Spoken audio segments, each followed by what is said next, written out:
Plaquemine Parish Council, January the 9th, 2020. Meeting is now called to order at 5:44 p.m. We'll have roll call.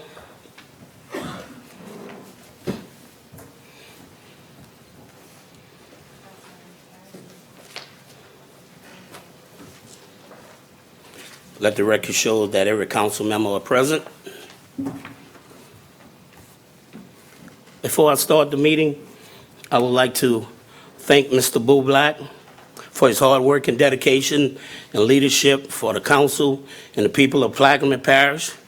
I also want to thank you specially for those memories, for those memorable meetings. Thank you. No plaque?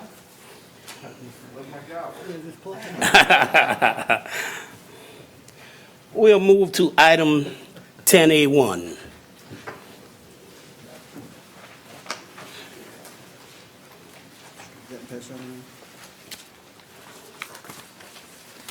A resolution requesting an Attorney General's opinion in regard to issues related to the proposed public-private partnership for the construction and operation of a new bridge in Plaquemine Parish. Councilmember Roussel. Yes.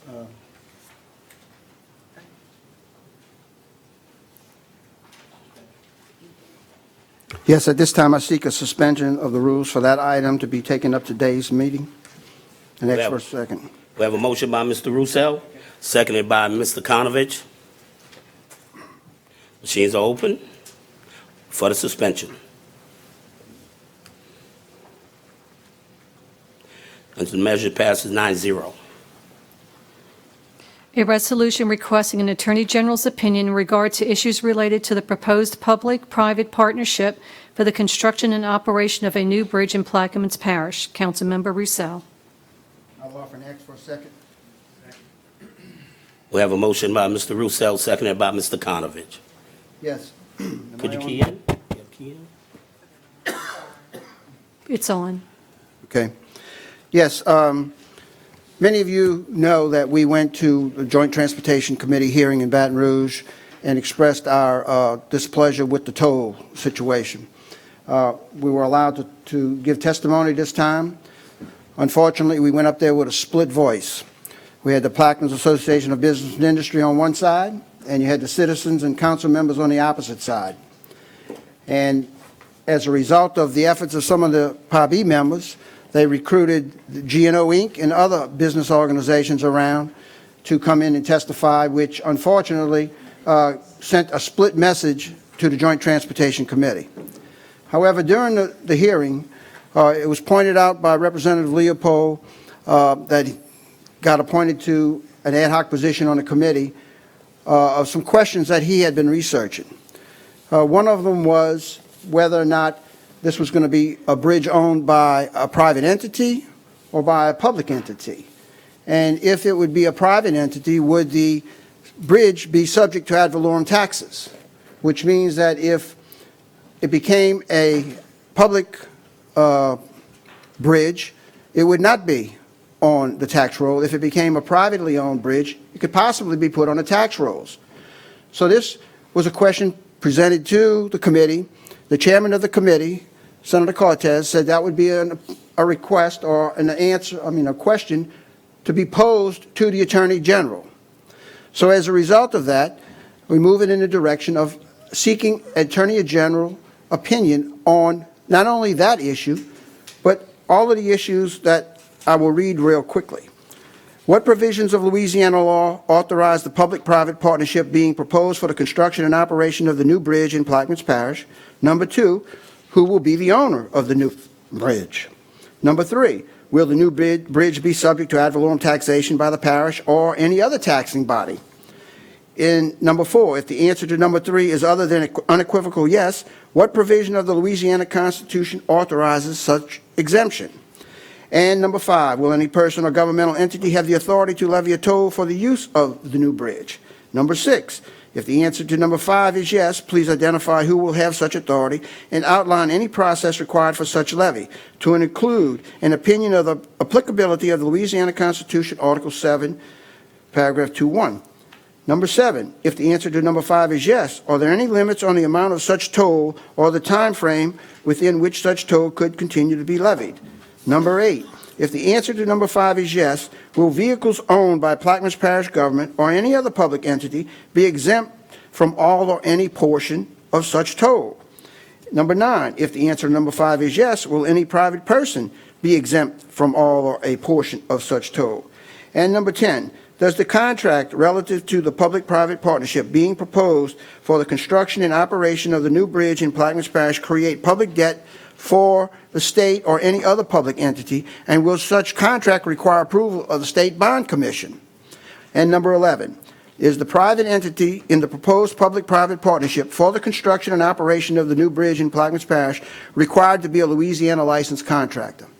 Now, these are 11 items that we are asking for in this opinion, and these items came from research of our council attorney as well as you and the public who have submitted these questions and have asked these questions from day one. The way that this proposal went down was we went up on I believe it was a Wednesday or something, and 2 days later, they signed a 380-page contract, which was a surprise to all of us. So, in speaking with Senator Connick, he also had some concerns about whether it required a 2/3 vote of the Senate and the House to be able to implement this because of the fact that does this create a debt for the state? And there are many legal questions here that have not been answered. And so for those reasons, I'm asking today for a suspension of the rules to request these answers from the Attorney General so that we will get answers from the legal staff of the state. And with that, I'll entertain any other questions or comments that you may have. Any comments from the table? Any comments from the audience?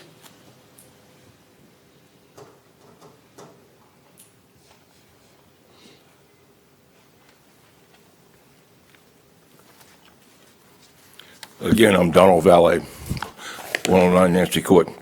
I'd first like to thank the council members who took their time and came up with this all to attend the joint committee meeting on transportation in Baton Rouge and has somewhat fought this issue. What's heartbreaking to all of us is that we went to another meeting of the joint committee whereby majority of those members, including the chairman, Cortez, who, by the way, is probably going to be our new president of the Senate, stated to everybody, including what we've heard from the governor's office, if the people here don't want this, we're not going to force you to take it. I told her that numerous times. The council has taken a position in the past. You didn't want it.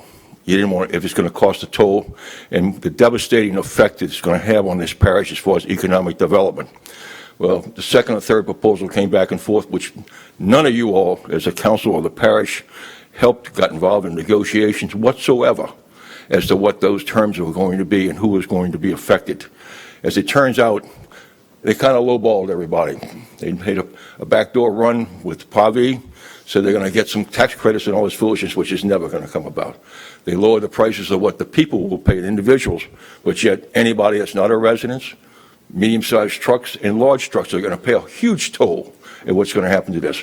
And it's going to go up at, I believe, 1% a year, which may not seem much, but you'll see from other people who can justify the statistics that this bridge is about a $125 million bridge is contemplated. It's going to end up costing $700 million, which is going to bear down to this parish and the economic effects of this parish. We can't afford that. Now, if anything, this parish, if it decided in its master plan, which was not to do this, but to build a Peters Road bridge extension 10 years ago, and already started the roads, as right-of-ways acquired, and added additional capacity to what we all knew was needed in the parish. By doing this bridge, doesn't add anything capacity-wise, it's still 2 lanes. Now, only it does, it keeps the bridge from having going up and down, but it doesn't take care of the traffic problems that we're going to have. We know, 10 years ago, we needed other services. Peters Road was going to add 2 lanes. Back then, it was going to cost $60 million. We looked at it. Walker Road is in all the way up to the curve, and it got stopped. The right-of-ways are there. What needs to be done is that was first. And all you all said that, primary to everybody there. But I don't know who we got to talk to as to the state. This is our parish. You all know what you need. The administration's here. The people know what's needed. And why can't people just let the parish alone. If we want a bridge here, you all can float your own bond issues, and we don't have to leverage this thing up so much. And if anything, that could have been done. I serve on another board with the state. We do P3 deals day in and day out, and it does have to go before the bond commission and have public fund. It's full faith and credit of not the state. It's backed by the state bonds, but it's by the, in this case, will be the bridge and the toll. They'll be committed to it in the long run, which we won't have a thing to say about it whatsoever. I still don't understand. We got the last minute of the legislature. We got robbed of $700 million. It was floating around. It was Katrina money and the oil spill money. Could have been done. We didn't have the representation at the time, and nobody listened to you all. And for us to sit here today and say, we'd like to do our own bridge, we don't want it if it's toll, and somebody tells us we're going to have to take this, I have a problem constitutionally. Who can come in and tell this parish it's got to take this bridge, and I'm going to put a toll on your road in and out? We're going to be faced with Woodland Highway, not just now because of this bridge. It needed to be a 4-lane. We got to get another routes out of here. I sat there at that committee meeting in Baton Rouge when one of the members, the senators from Baton Rouge, asked Sean Wilson, the director of DOTD, was any of the roads in and out? He says, yeah, there's one other road and there's a ferry. Now, like we could take a ferry to get out of the parish? I can see all the trucks on the ferry. I'll cut it short. Please do something where we can get control back of our own parish. Thank you for your comments.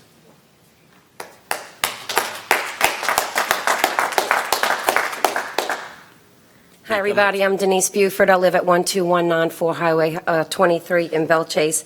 I've talked to y'all before. I think you know where I stand on it, but I wanted to bring to your attention two things that I found in the comprehensive agreement that we received yesterday. I know that Benny Roussel has a copy of it. I don't know if all of y'all were furnished with a copy of it or if the parish president's office was. It's 390 pages. But two things in particular stood out, and it is exactly what my group, the No Tolls organization, has been saying all along. One of the things is their toll rate schedule. Yes, they came down to 25 cents. However, there is absolutely no discount for local businesses in this parish. The only discount is to a vehicle. So local businesses get absolutely no discount on our trucks. Also, there is a CPI that is going to be attached annually to everyone except those local residents with vehicles. And the CPI index at an average is 3%.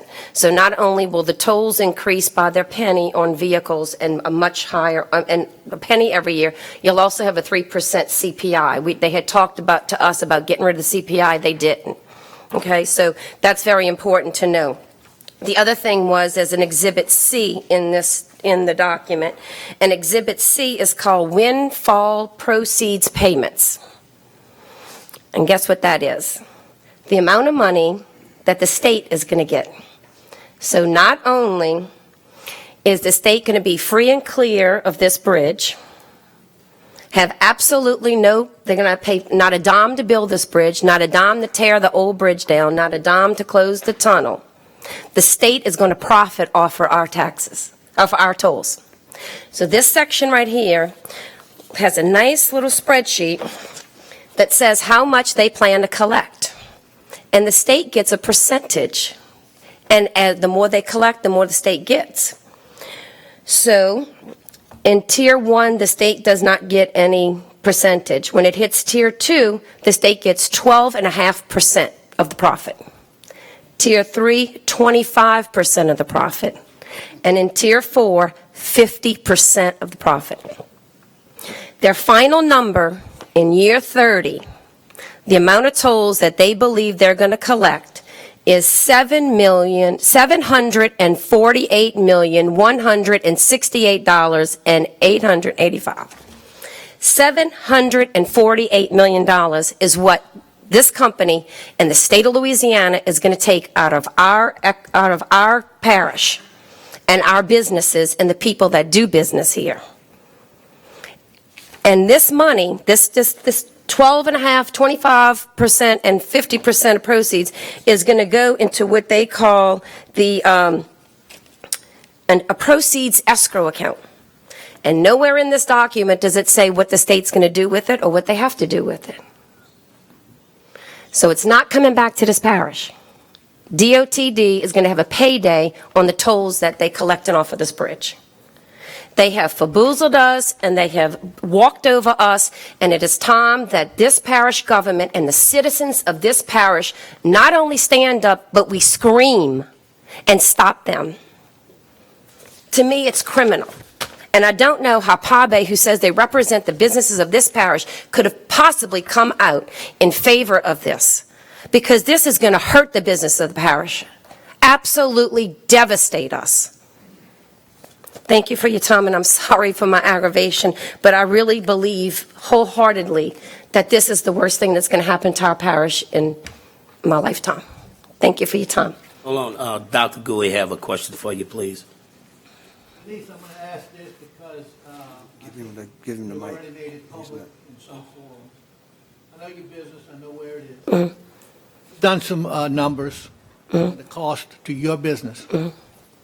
You mind sharing that with the? It's going to cost my employees who don't live in the parish $468 year one, and it will increase from there. And it is going to cost for, I only did my my 18-wheeler tractor trailers. I did a 7-day report, and and those 2 trucks, it will cost me $18,000 a year, over $18,000 a year. For each truck or for both trucks combined? Those 2 trucks will be $18,000. And how are you supposed to get reimbursed for that? I'm not, and I can't pass it on to my customers, so I'm going to have to stop. It's a new line item on my budget, so I'm going to have to stop giving to golf tournaments and festivals and campaign contributions and all the other stuff that I do. I mean, it just has to give somewhere. And I think you're not unique in that assessment, because we all have customers, Yeah. clients come into the parish, and so we can provide services to them. And I think a lot of our businesses have hourly wage employees. I mean, think of the banks. You know, Mississippi River Bank, when I called them when it first started, just said, just tell me how many how many people that you have that work for the bank that don't live in a parish. They told me none. So how many bank tellers can afford, basically a 1-week check just to go to work? I mean, I have welders, I have helpers. I mean, not everybody makes top dollar that can afford to, and that's just if they come into work, that one time. They don't leave to go to lunch, they don't leave for anything else. The other thing that wasn't addressed is the government. I mean, how do y'all plan on paying the toll? There's nothing in there that says that Plaquemines Parish vehicles are going to be exempt. The only thing that we heard so far from them was first responders. So how does the government? Would be considered a small operator, but I have 7 employees who do not live in the parish, Okay, and they're going to want some money. absolutely. So when you come to the dentist, it might cost you a little more next year. Yep. We're going to have to compensate our employees, there's no doubt about it. I'm going to have to pay the toll in the end. So, any other questions? Mr. Roussel? No, I thank you for your comments and all of the work that you and the No Kill Group have done, and especially for coming out today and supporting this last-ditch effort to try to get some clarity as to the questions that have been asked for many, many months and not answered. Thank you for all your efforts, too, because you have been relentless and you've helped us so much, and I can't thank you enough. Mr. Blank? Yeah, I just want to say thank you very much, Denise. Really, really appreciate it. And I want to point out that when a private business takes over public infrastructure, that's what small government looks like. When you vote for small government, that's what this is. All right, that's all. Mr. Bartholomew?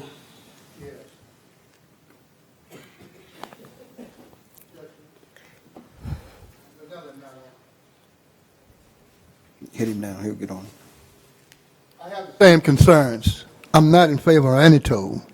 The people on the East Bank pay over $500 a year in crossing the ferries. And that's the tax on the people that have to cross every day. Not every day, but 5 days a week. So I can understand your plight. Really can. And I'm not in favor of tolls, of taxation. So whenever we start doing it, I hope we do a comprehensive recall on all this bull stuff.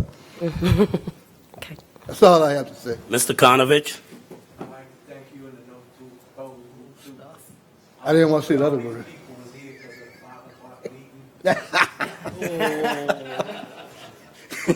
Thank you. You're welcome. Mr. Russo? No, anybody else from the audience that might want to make a comment? I'm done.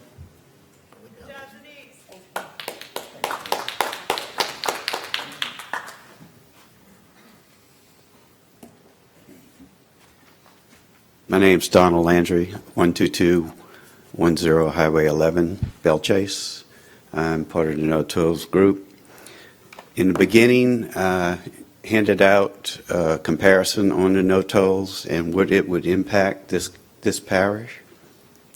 I think now is the time that we unite and come together, the council, the administration, and pass an ordinance requiring the state to do an economic impact study. We're all guessing on how this is going to impact us. It may be positive. We suspect it's going to be negative based on the $70 million borrowed and a $748 million return in 30 years. Bond rate is 5%. The return on $70 million should only be about $210 million, not 700. So I would encourage y'all to pass an ordinance to require the state to do an economic impact study. Thank you. Thank you.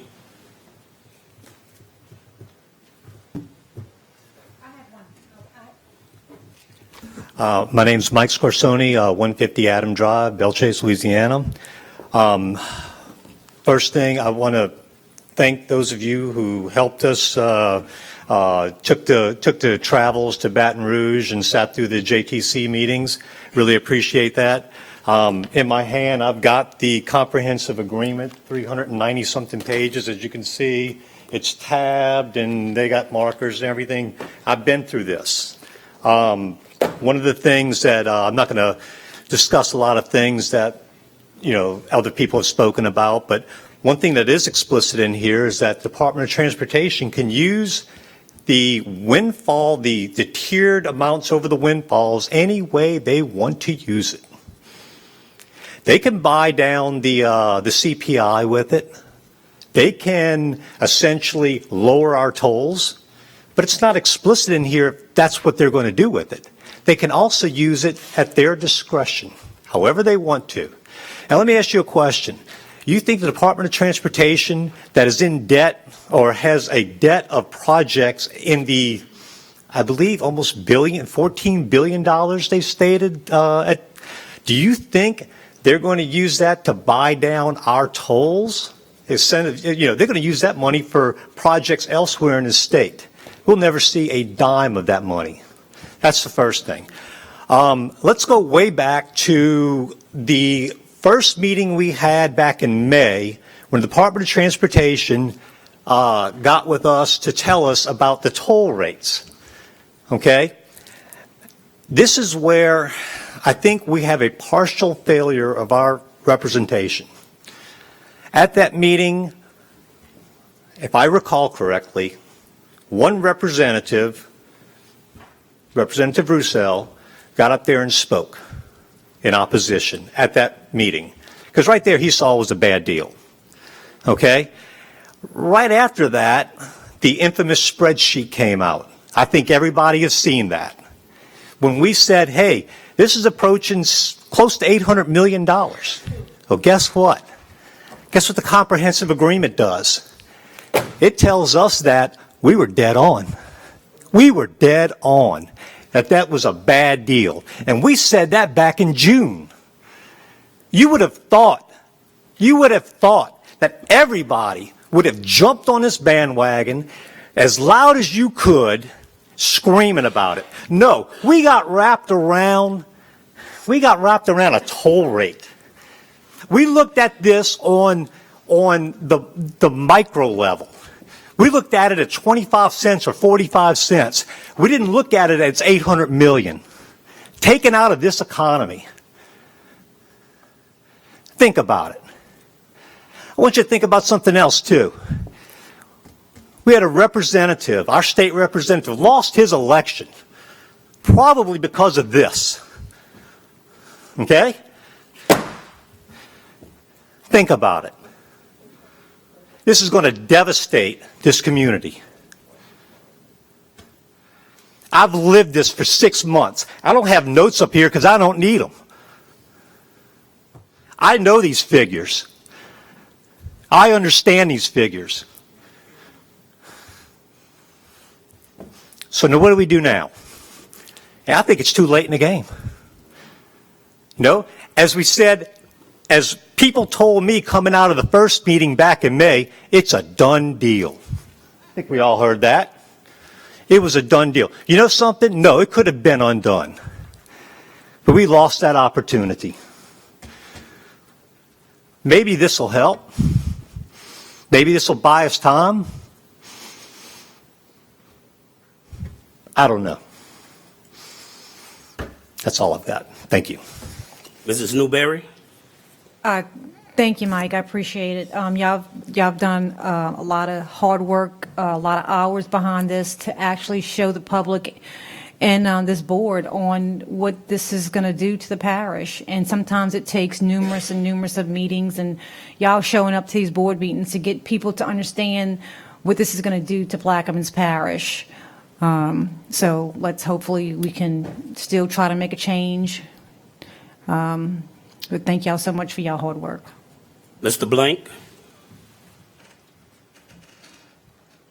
In regard to the fix was in from the start, there's 23,000 residents in Plaquemines Parish. We don't have a lot of representatives at the state level. And, looking back, it's easy to give this thing a postmortem. I remember the meeting that was held down at the auditorium. I seen who was doing the public relations work for that and how the meeting was set up. No one person had the microphone. We couldn't hear what our neighbors had to say.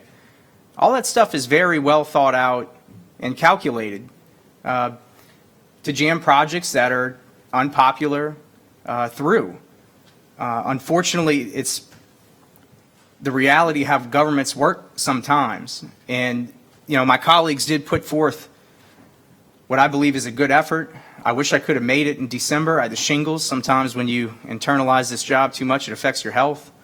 But, I applaud the folks that did go to bat numerous times to try and, prevent the tolls from getting on the road. This morning I met with the port and I'm urging them to make the Peters Road bypass a #1 priority. If we're going to grow, we need to have those extra routes. Hopefully that will be toll free. We need to have our lobbyists on that. We need to have our state reps on that. And we need to be constantly working on that. I agree with you, Mike. Thank you. Mr. Konovich? Yeah, like I brought up at that meeting in Baton Rouge, people talking 25 cents. District 7, 8, and 9 is a tank of gas plus 25 cents each way to the poorest people in the parish. So, I might call Balestras and see if I could buy stock in his store because everybody's going to go there now. Thanks. Mr. Lawrence? Warren Lawrence, 120 Timber Canal Lane, Meadow Grove. I'll be brief. I think that the public should know, whoever listens to this, we got stabbed in the back by our own group, PABI. And, I went to one of the people that I deal with here, and I said, you're a member of PABI. Well, I didn't want them to do that. I said, well, then I'll look at it this way. You remove yourself from PABI. The ones who truly agree with the people that run a business, get out of PABI. Start your new organization. This was a stab in the people's back by businesses, half of them who don't live in this parish.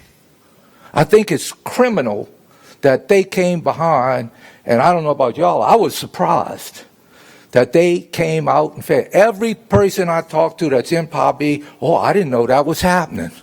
Well, something's happening. And I say, when you go shopping, ask the person if they belong to PABI. Give them an ultimatum. Let them get out of PABI or quit doing business with them. Thank you.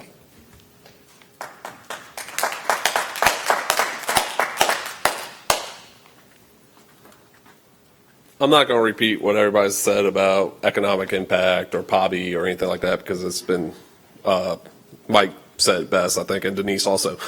But I talked to a lot of people when I was door knocking in October, August and October, whenever, September, October, whenever. A lot of people said that if this bridge comes, either if they have a business, I know two that basically said in the Joint Transportation Committee, they're leaving. Residents said they're leaving. At that time it was 45 cents, but this is going to cost our parish a lot of money. So but that was the only thing I was going to say about the economic impact. This resolution, I think, really needs to pass for the Attorney General's opinion. There has been so many questions we've been asking since day one that we never got answers to. Even the committee, Representative Leopold, was trying to ask questions of Sean Wilson, and basically Cortez shut him down. And then 2 days later, all of a sudden we have the agreement. So why can't the representative for our own area ask questions and get answers? So this Attorney General opinion we have to get this. Sean Wilson said in Joint Transportation Committee, for anybody that wasn't there, he admitted we were test subjects. We're going to be test subjects for this whole P3 in transportation. How is that? I just don't understand how that's legal. As a volunteer firefighter here in Belchase, I go across that bridge probably about 10 times a week for fire calls. I've been asking Sean Wilson, how is this going to be worked out? Because I'm in my private vehicle going to a fire call, a medical, fire, automatic alarm, whatever. Never got an answer. Oh, we'll work that out later. Yet nowhere in the agreement does it say anything about that. This Attorney General opinion, I think, will answer that. I know Councilmember Black tried to talk to Sean Wilson about possibly with the port doing toll, whatever. According to the Senator Cassidy's office, this had to be new money. Yet when Councilmember Black tried to bring this up to Sean Wilson, it would have been new money, yet he was shot down. I don't know all the details, but he was shot down. So we're trying to come up with solutions, and we never get real answers. I think this Attorney General opinion will answer that. The ferry, out of nowhere at the Joint Transportation Committee, according to Sean Wilson, it's not a tax because there's alternative routes that aren't tolled. Yet in the Joint Transportation Committee, he all of a sudden throws the ferry out. Well, guess what? There's basically a toll on that. So how's that alternative route out of this parish if you still got to pay a toll? So I ask y'all to support this resolution that Councilmember Roussel is putting forward for the Attorney General's opinion. I know in the end that this council has supported not putting a toll on the bridge and everything. I think until we get these answers, we need these answers before we can go forward. But like I said, it's going to kill this parish. Thank you for your time. Thank you for your comments. Is there any more comments from the audience?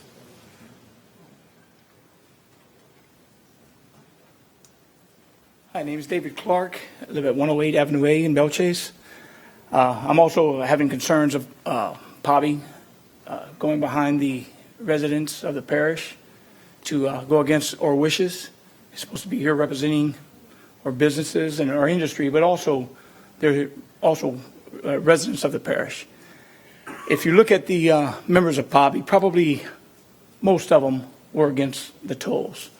But those that voted, those that hold those positions to vote, are the ones that probably represent big industry and big business.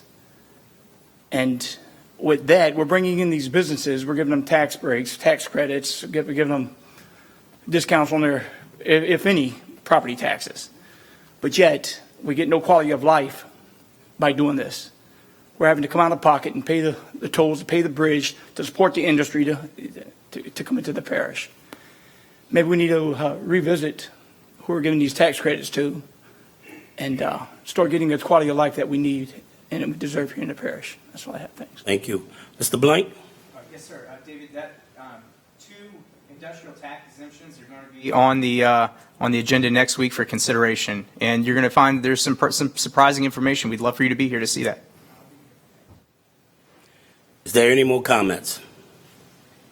Mr. Roussel?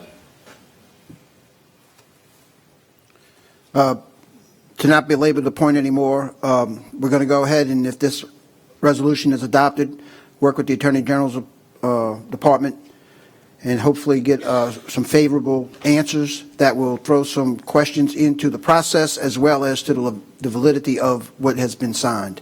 So it may be a last-ditch effort, but it's an effort, and as you know, we can't stop. So I encourage my colleagues to vote for this, please. Thank you. Machines are open.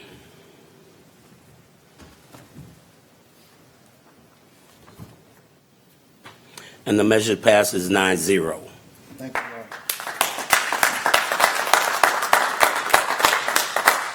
We'll move to item 10E2.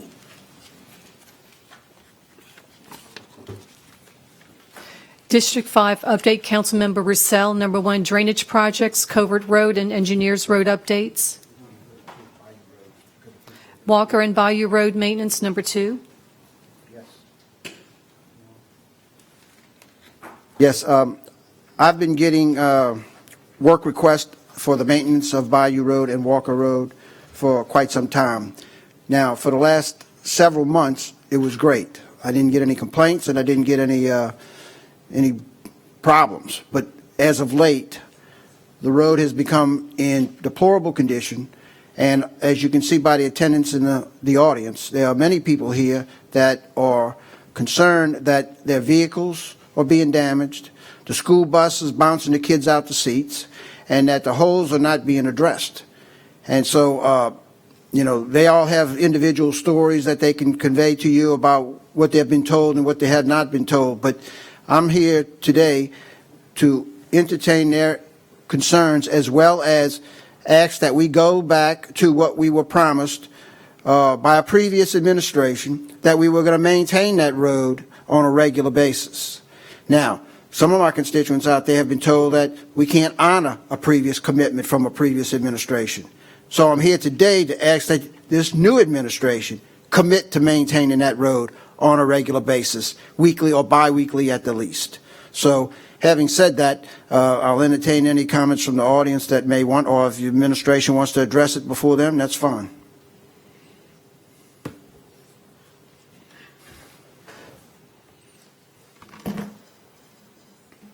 Hello, everybody. Carrie Harris, 405 East Bayou Road. So I'm going to take it, and I'm brand new, shame on me, because I've been a Plaquemines Parish resident my entire life. But yes, I'm down there, Walker Road, East Bayou. Half of y'all probably, I don't know, y'all might be familiar with it. Long story short, I'm sure all of y'all have kids. Okay, I have a child that rides the bus. One goes to high school. I bring him to high school in the morning because work schedule works that way. She gets on the bus in the morning.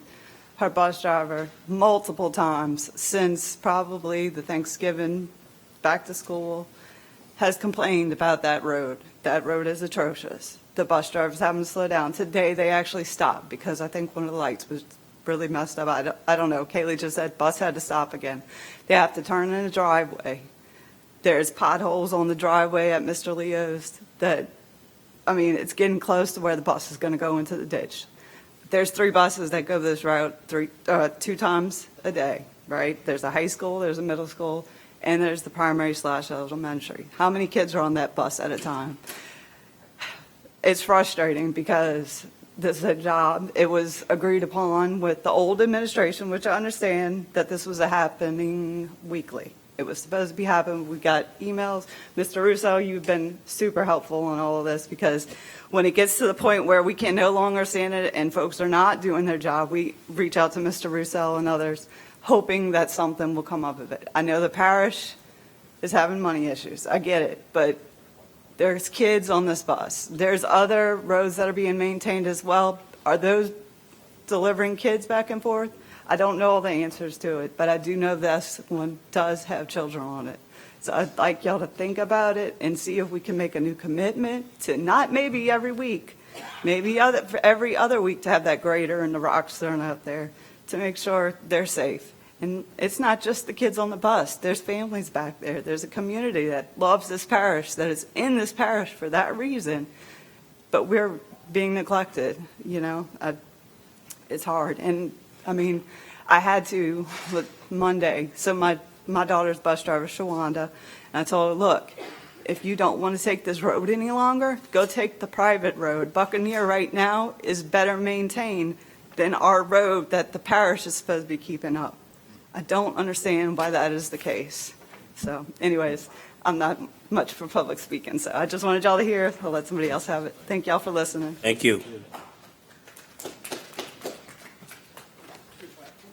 I'm Donald Valle again. It seems like I have something to say about everything in the parish lately.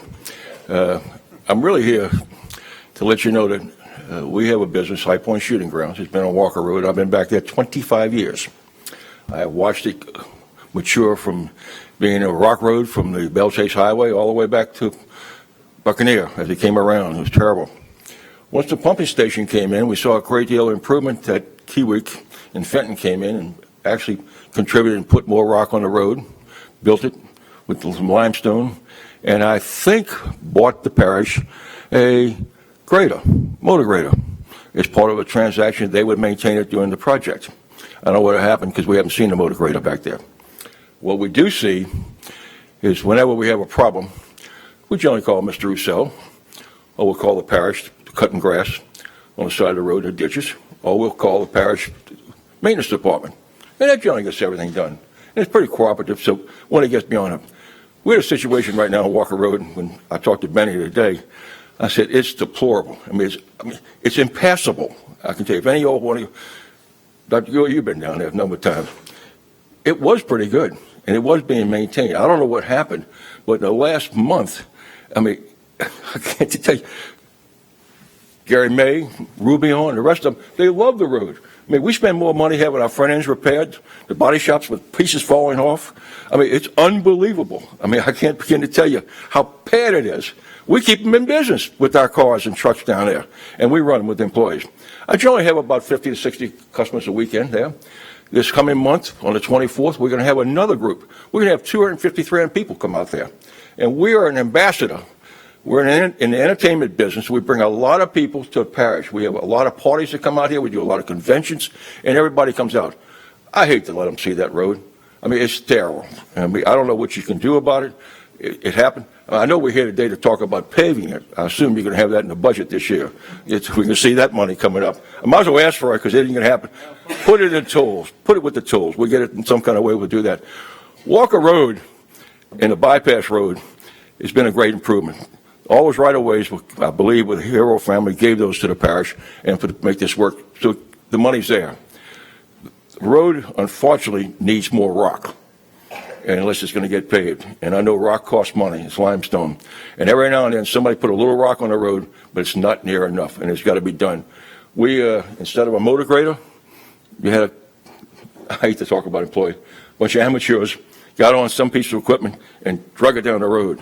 Now we use what we call is a magic miracle blade that you drag behind a tractor that doesn't cut a road. You need a grader road, you need to crown it, and there's all kind of proper ways to maintain roads. And we need some help out there. And I don't know where the budget is or who's in charge, but it's there. We have a facility out there that's prime. I don't know if you all have been out there, a couple 100 acres that we have, and we've made all kind of improvements out there to improve the parish. We love the parish, and we bring a lot of people here. We have bachelor parties, we have conventions, and everybody's coming through here. Ironically, the people that's coming down here, this convention is coming down on the 24th, we were here 4 years ago. They're in the American Traffic Safety Association, and they're going to come down this road if they can get there. But I can tell you, the school buses, it is so dangerous for these kids. I mean, I'm not going to mention names, but I talked to the people of the school board. They got stuff falling off their vehicles right and left all the time, and the drivers are scared to death to drive down that road. I mean, it's impassable. Something needs to be done. Thank you. Thank you.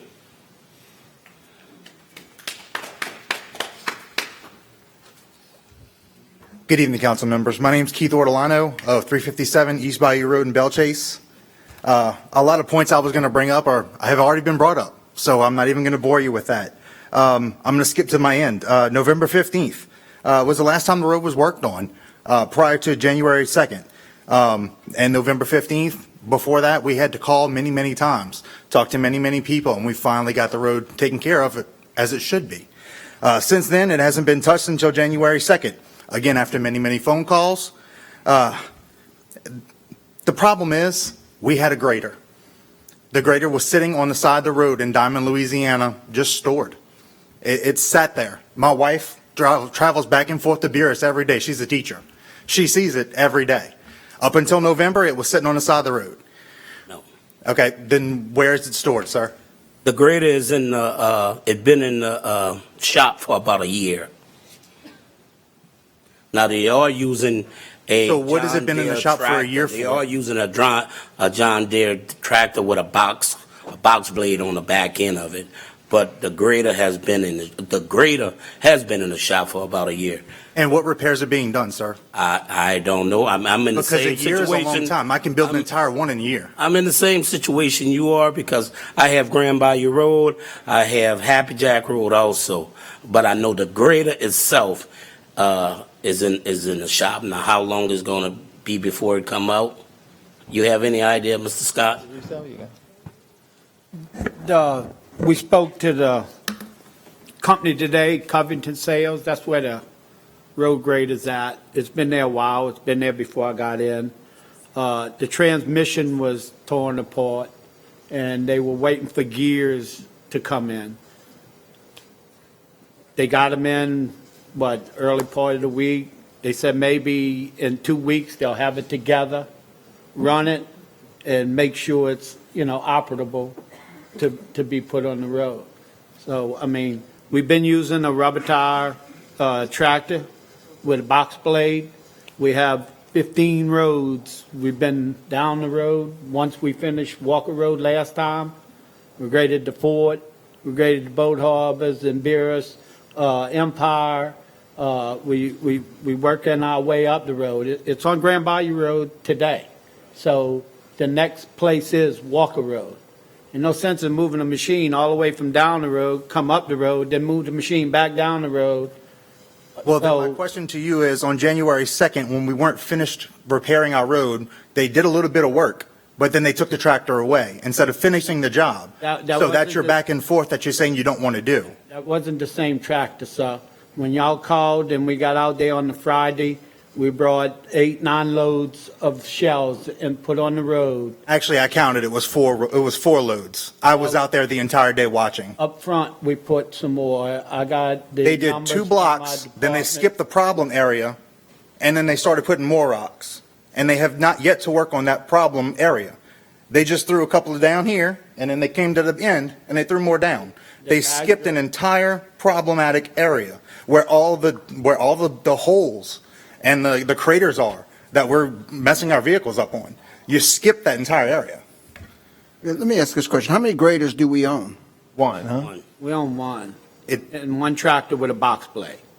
And the problem with the box blade is it's a fixed blade. So every time the front end hits a bump, which is on the washboard, you hit that washboard and all it does is dig that back in because it's a fixed blade. So basically you're on a seesaw. So you're just making the problem worse. You're actually not fixing anything with a box grader. It moves up and down with the hydraulics, the box blade. So who's working the hydraulic to make it go The up and down the operator opposite that's way? on I the mean, machine, sir. it's a fixed blade on a hydraulic and it doesn't go up and down unless somebody operates it. Yeah, it goes up and down when he raises the level to make the hydraulics bring the blade up and down. I'm not saying he's perfect, but But what we're I'm doing saying the best is we when his can. tires are hitting bumps, it's washboard. It's like a washboard like they play music on. All you're doing is bouncing the front of the vehicle. So unless somebody's sitting there up and down, that box isn't moving up and down with it. It's moving with the tractor. So you're creating a bigger problem and creating bigger washboard. All right, well, we doing the best we can with the machine we have, and as soon as the grader, But the road reason we're here grader, today is because you guys aren't doing a good job. Wait, I'm going to stop. Mr. Orlando, Yes, sir. I will be out. You will be there tomorrow? Yes, sir. I will be there tomorrow. Okay. After 11 o'clock, I'm free. I'll meet you out there tomorrow. Absolutely. Okay. I appreciate I don't wanna it. be- Thank you very much. Mr. Russo? Well, Mr. Lapine, I'm glad you're going to go out there and inspect it, but I believe these people know what they're talking about, and I would encourage you to, after you inspect it, to make sure that it gets repaired as soon as possible. We're going to do our best, Mr. Russo. Thank you. Is there any more comments? Yes. Mr. Blank? Sure. In light of our stacked equipment. Are there other options that we could do? For instance, I know down in Venice, they used to put a gelatin on the roads, and that would help keep them intact for a little bit longer, so you get a little bit more time between the maintenance runs. Is something like that been considered for this particular road? Not necessarily, but we can look into it. Got it. And what about the cost of a new box blade? I know it's subpar, especially for this particular application, but, what about having, two options, up the road, down the road, a machine designated for up, machine designated for down the road, that kind of thing? Is that an option? Yes, as soon as the budget opens back up on the 21st, we will buy another box blade to sacrifice in between. When one of them does go down, we can have two. Got it. All right. Thank you very much, Scott. I appreciate it. Thank you. Any more comments? Yeah. Ms. Newberry? The state's always like grinding up blacktop. Is there any way we can buy some blacktop from the state for them to kind of put on the road? I mean, I'm not the expert, but I've seen private roads developed from not a true blacktop, but taking grinded blacktop and kind of packing it onto a rock road. Is there other options out there that could save us money in the future? I mean, maybe a little cost high now, but I mean, instead of keep buying rocks or machines, or I'm just asking if there's any other option. Well, actually, the state is in the process of resurfacing some of Bell Chase Highway, and it will have grind up material that we'll be able to use. What we had before, we used it all already, so we just waiting for them to do the overlay. They're going to grind it up, and we're going to get all of the material. Well, I hope so, because, a lot of times when we have these projects, the private people take advantage of that and grab up all these projects. We've already put out to them that we wanted 100% of the grinding material. Thank you. My name's Rob Forshey, 116 New Street, Belchase. Are we running short on limestone? You got to purchase it. Yes, sir. We are running short on limestone. And so we're fixing to grind some, or have the state is supposed to grind some. We have a plenty down Barrier Road, at the end of Barrier Road. Bet you could fix Walker Road, whatever the other road is. Yeah, Bayou Road. I believe you could fix that with what's sitting on Barrier Road. I believe I've called you about it, Kurt, several times. It's becoming a dumping ground because of all the concrete and crap that has been put back there. And it's a shame that we have roads like this that's within a rock's throw of Barrier Road, and yet we won't do something about it. That's all I got.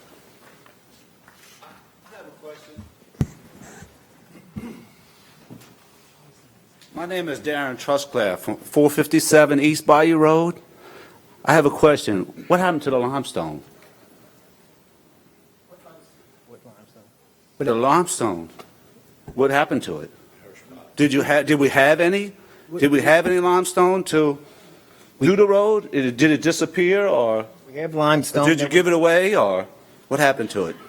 We have limestone that we put on alternate roads. We have all kind of roads. We have harbors we put it on. So it goes. Okay, that's what I want to know. What happened to the limestone? Yeah. I have no more tire. I can't buy no more tires and fix my vehicles no more. Can't do it no more. So help, please. Okay.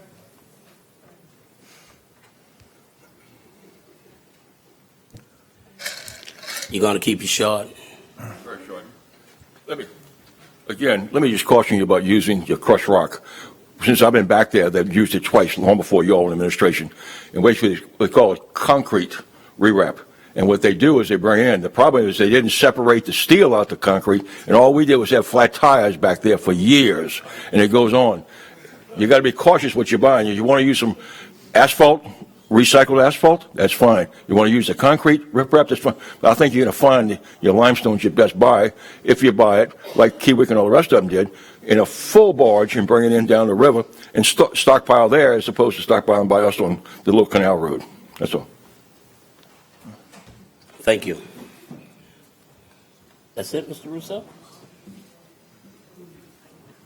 Yes, let me thank the citizens and coming today, and I know I put you through this a few years ago when we had this problem, and you know the history about that. We wound up cutting the director's pay. We did whatever we could to try to get you some help. I hope we don't get to that point today where we have to do drastic measures to try to get the attention of the administration. I think Mr. Lapine said he'll be out there tomorrow, so he'll definitely know what it looks like. I know what it looks like. I believe what you say, and I hope that it gets repaired. And then, on top of that, that we maintain a schedule to where you don't have to come back here, you don't have to call the office, and I do a work request every other day, and it'll take care of itself, because it is a parish road. We're responsible for maintaining it, and I don't want to see anyone get hurt. I don't want to see any lawsuits come about. I want to make sure that we do our job and that we get it maintained. So I want to thank you all for coming again, and hopefully we won't have to come back. Thank you. Thank you. We move to approval of the agenda. On our deferrals, we have 9N that's going to be deferred. 9N deferred. On withdrawal will be 9C, 9G, 9K, 9L, 10A2,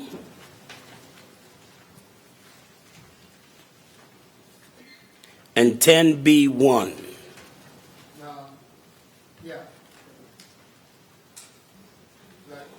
Okay, we'll do the withdrawal again. 9C, G, K, L, 10A2, and 10B1.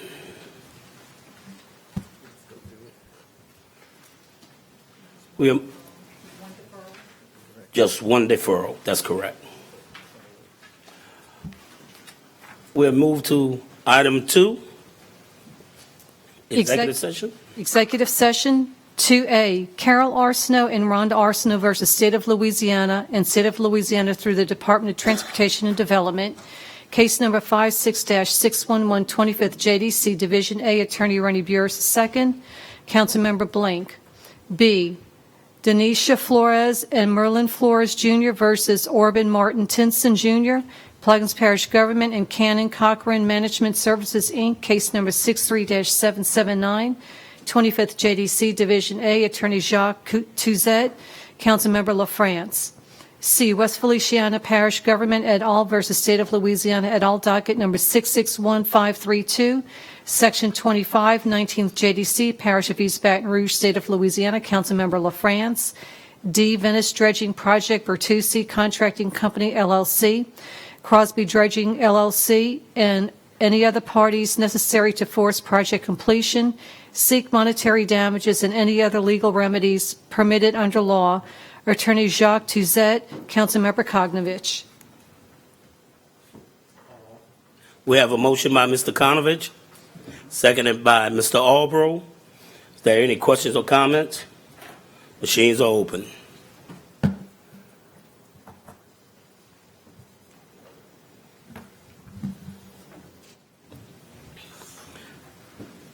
And the measure passed 8-0. We'll go to executive session at 6:42.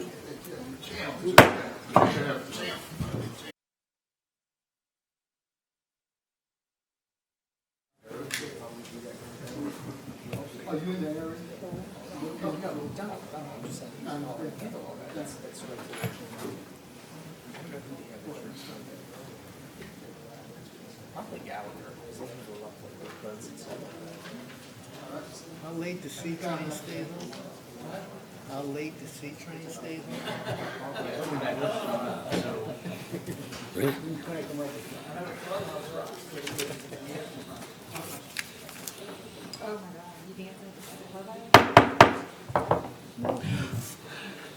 Would like to entertain a motion to return from executive session.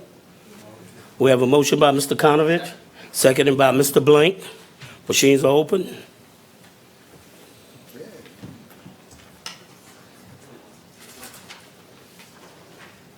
And the measure passes 9-0.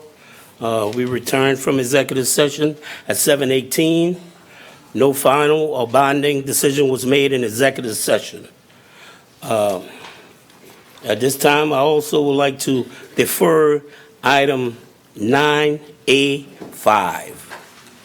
985.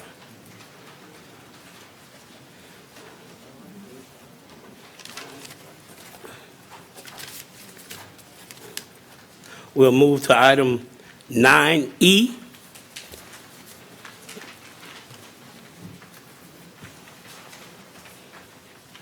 An ordinance to amend the 2020 manpower structure and operating expenditure budget, general fund, flood control department, and otherwise to provide with respect thereto. So offered. Seconded by Mr. Konovich.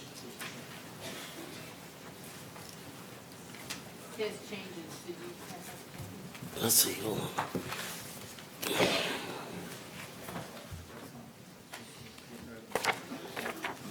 That's the flood control operator.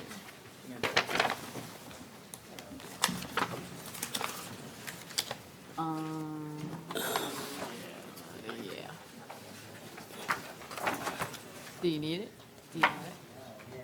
Okay. No, I meant, do you have a copy?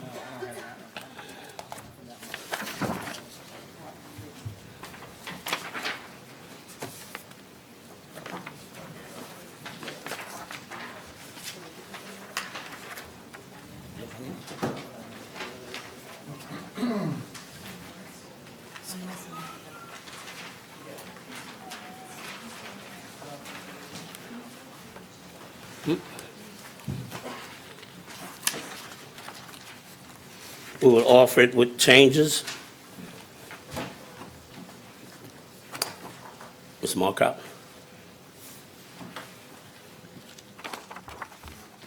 The changes are on line 15. It'll read by appropriating $42,340 as follows, and there's a chart. There's a reduction in salaries and wages and overtime for the flood control department, adding section 3 that reads, the 2020 Boat Harbors and Shipyards Fund operating expenditure budget Boat Harbors Empire is amended as follows, and it's removing $10,000 from the salaries and wages and changing section 3 to section 4. Is there any questions from the table? Yes. Mr. Blank? Sure. So this looks like it's in Empire. I'm just kind of curious, why isn't introduced as District 8 item? That, and is this truly going to have cost savings if this is in reality? On paper it might make sense, but in reality, will this just be a purely I don't want to say overtime related position, but a purely as needed position versus Monday through Friday, 9 to 5, as well as the additional overtime that is incurred? Mr. Helmer? It will be a as-needed position to eliminate the excessive overtime that's created by the floodgates. Got it. You're aware that the Empire floodgate is District 8? Right. Got it. All right. I just would have appreciated, some back and forth and communicating about this. Absolutely. As opposed to, going to the guy up the street. It'd be nice to just talk about it and go back and forth. All right, I'll remember that. It just got put in a meeting and it was sent out. It was no disrespect to you. All good. Thank you. Mr. Roussel? Yes, following along those lines, if this is a part-time position, why are we budgeting retirement and group insurance and those items in here? It will be a full-time position, but there won't be any hours set to it as a 9 to 5. So if he's working 9 to 5 and the tide's at 2 a.m., his hours are going to swing differently with the tides as it moves. Because he has to sit on site, the entire time the tide is up until it goes back down, which could be anywhere from 6 to 12 hours at a time. But he would only be at 40 hours a week. My concern is, first of all, on line 15, where are you taking the money from? It's coming out of our budget and some of drainage's budget, flood control. From flood It's coming out of the the shipyard and out of flood control. The overtime in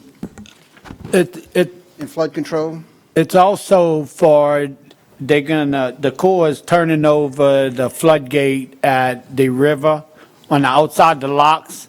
So we got to man that floodgate too. Now, it's for hurricane purposes, but they have to exercise that floodgate once a week, once every 2 weeks. So he's going to be at both locations on the river and the floodgate at Empire in the back. So we're trying to just get one employee instead of running two different people with the overtime. You know, they've been running 100, 110 hours of overtime because of the high tides, unusual, but it's happening, and we're just trying to cut down the overtime to pay a regular person to take care of the two floodgates. So let me ask you this. You know, we've talked about this many times about moving to part-time pump station operators, which the parish operated on for many, many, many years. Have we explored the possibility of taking and creating a pool of part-time retirees that could come back and work part-time to be able to save money in the flood control drainage department, whatever you want to call it? We'll have to look into it. I know you're new, but I think that we've discussed this over the years, and other parishes do it on a regular basis. Lafourche Parish Prime, what they do is they have a pool that they can pull from in rain events, and it eliminates the need for some full-time pump station operators. So before you come and create any more positions, I would hope that we would go in that direction. And I guess you're going to have somebody on standby to do this 40 hours?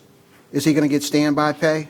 He's not going to get standby pay. He's only going to get time as needed to go to the gates to operate the gates. What happens if he's in Mississippi and the tide's coming up? Well, that's part of understanding of taking the job. So you're missing. Just like the guys now, they're dedicated to the gates. Yeah, they're making the overtime, but they'll work 9 to 5 and they'll go out 2 o'clock in the morning and get it. So the new person will understand that his main function is to operate that floodgate and to report at the time that that floodgate goes. And we have enough data over the last year from the amounts of the floodgate being open and closed that it warrants a position to have someone pay attention to those gates and then also take on the river gate. That's why we're asking for that position so we don't incur all that overtime. I understand, but you're missing my point. If the guy is going to be on call to work the floodgate, is that correct? Yes, I guess you could say he's not really on call because his job duty is his times will be based on what the NOAA report says for the tides. It's not, I mean, today the tides are not a guessing game. It's when that report is going. So I understand what you're saying, that he'll have to be ready to go at any time. But actually, we will have a scheduled time based on the tide charts that he would be out there, and, you know, it could vary a couple hours, but we know the windows of times that he would be working. Mr. Blank? Yes, sir. So a few things. So the new gate by the river, we in the event that gate would need to close, there would be no need to operate the Empire Drawbridge, which has 24-hour parish employees. Could those employees be cross-trained to operate that facility? And currently, there are 2 gentlemen that operate the floodgates, required to have 2 individuals out there for safety reasons. The older gate had a much more dangerous setup with large counterweights, ship anchor chains, etc. This is all, you know, hydraulic and a much safer setup. Could we potentially try to go to just one individual operating the new floodgate? We went to one operator at the floodgate. What they do now is they alternate and take turns instead of 2 out there. We also have a system where they contact the supervisor, send text when they leave, when they get finished, so we know that they're out there and we're tracking them for the safety reasons. But that was one of the points that we tried to slow it down. As far as the drawbridge operator, I'm not sure of the qualifications. I know it's just pushing a button and watching, but I'm not sure of the qualifications that it would cross over, and if that person is allotted in there. Because they still have, to, even though they're there 24 hours, they would still, well, I guess they have 2 of them or 3 of them that's working in that area. Sure, and if the gate is closed, then the Empire Bridge, there is no. Right, I agree. But I'm just trying to save, keep the money in the budget here and think, outside the box and do what, folks are kind of demanding of us.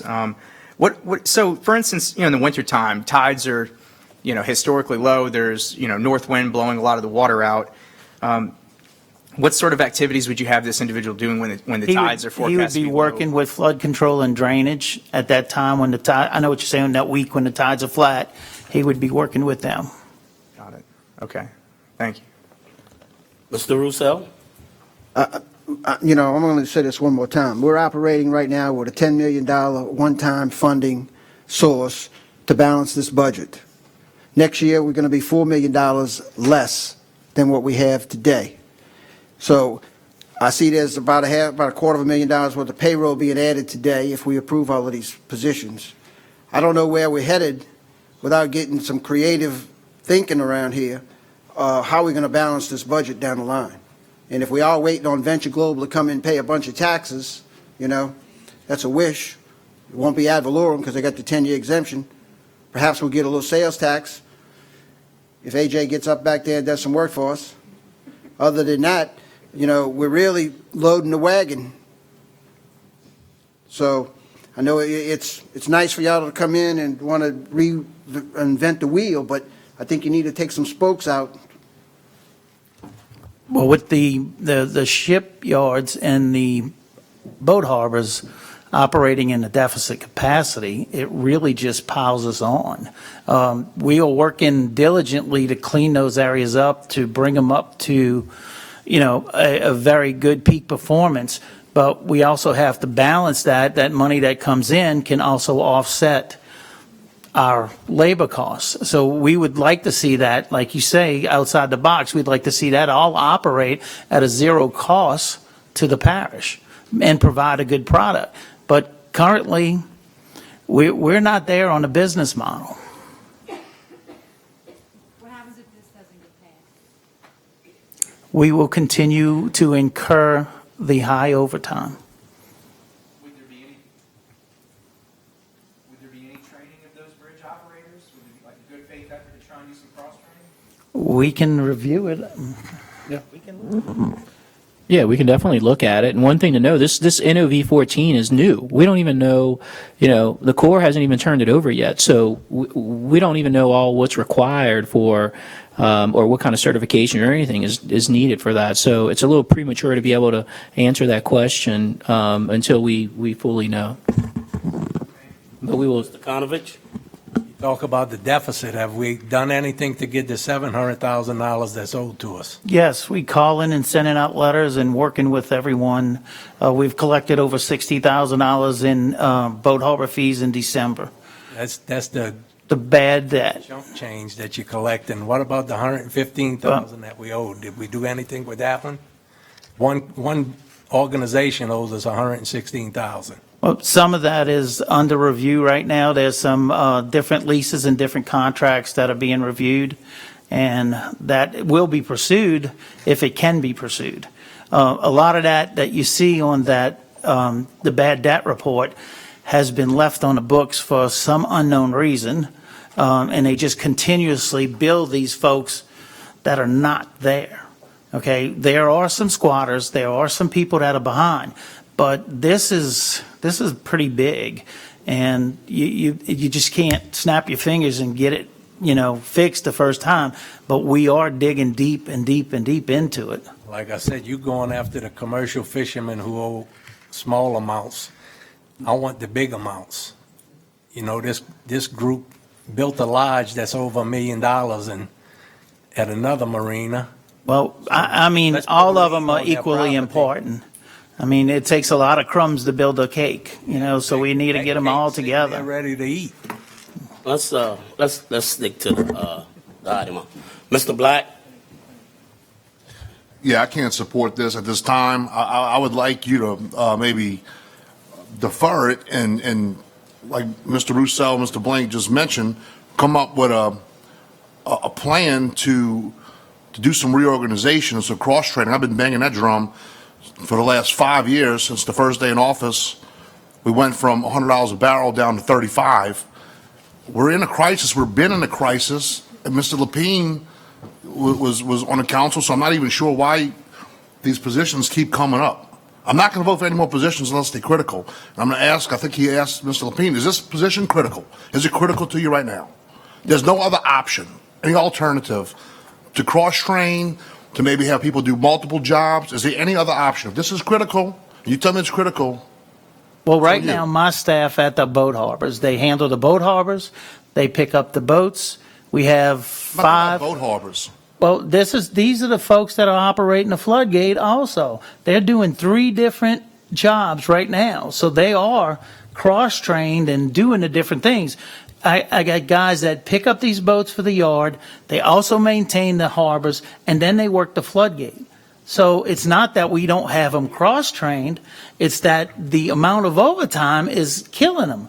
I mean, I cannot keep the harbors up with that at this rate. Why are we putting this position into flood control and not boat harbors? Because it's more flood control, if you think about it, with the NOV levee coming on, I mean, the gate coming on the river and on the backside. That has nothing to do with it don't have nothing to do with the boat harbors. Yeah, I mean, you don't, yeah, right, exactly. You don't want to keep bringing up the boat harbors. Well, I'm just telling you that the people are cross-trained at the boat harbors to handle the floodgate. Okay. Mr. Conover, you remove your second? We'll defer this item. All right. We'll move to the next one.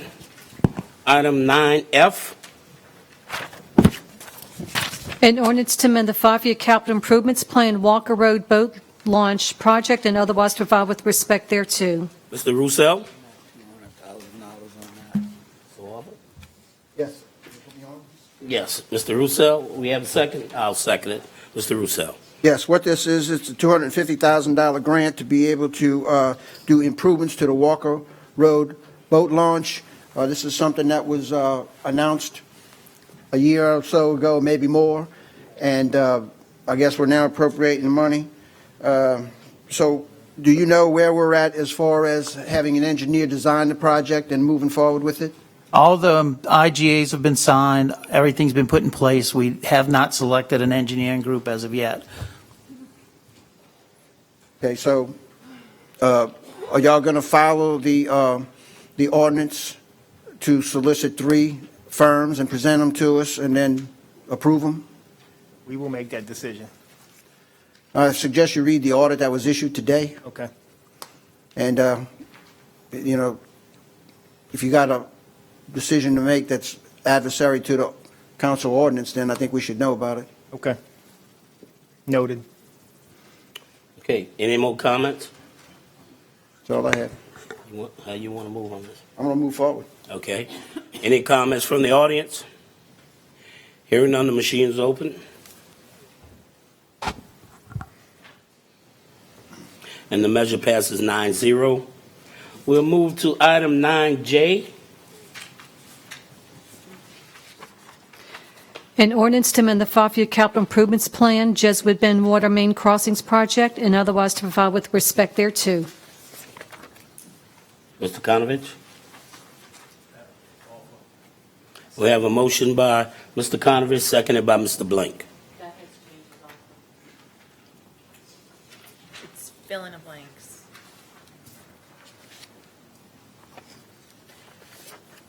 Councilmember Blank. So remove.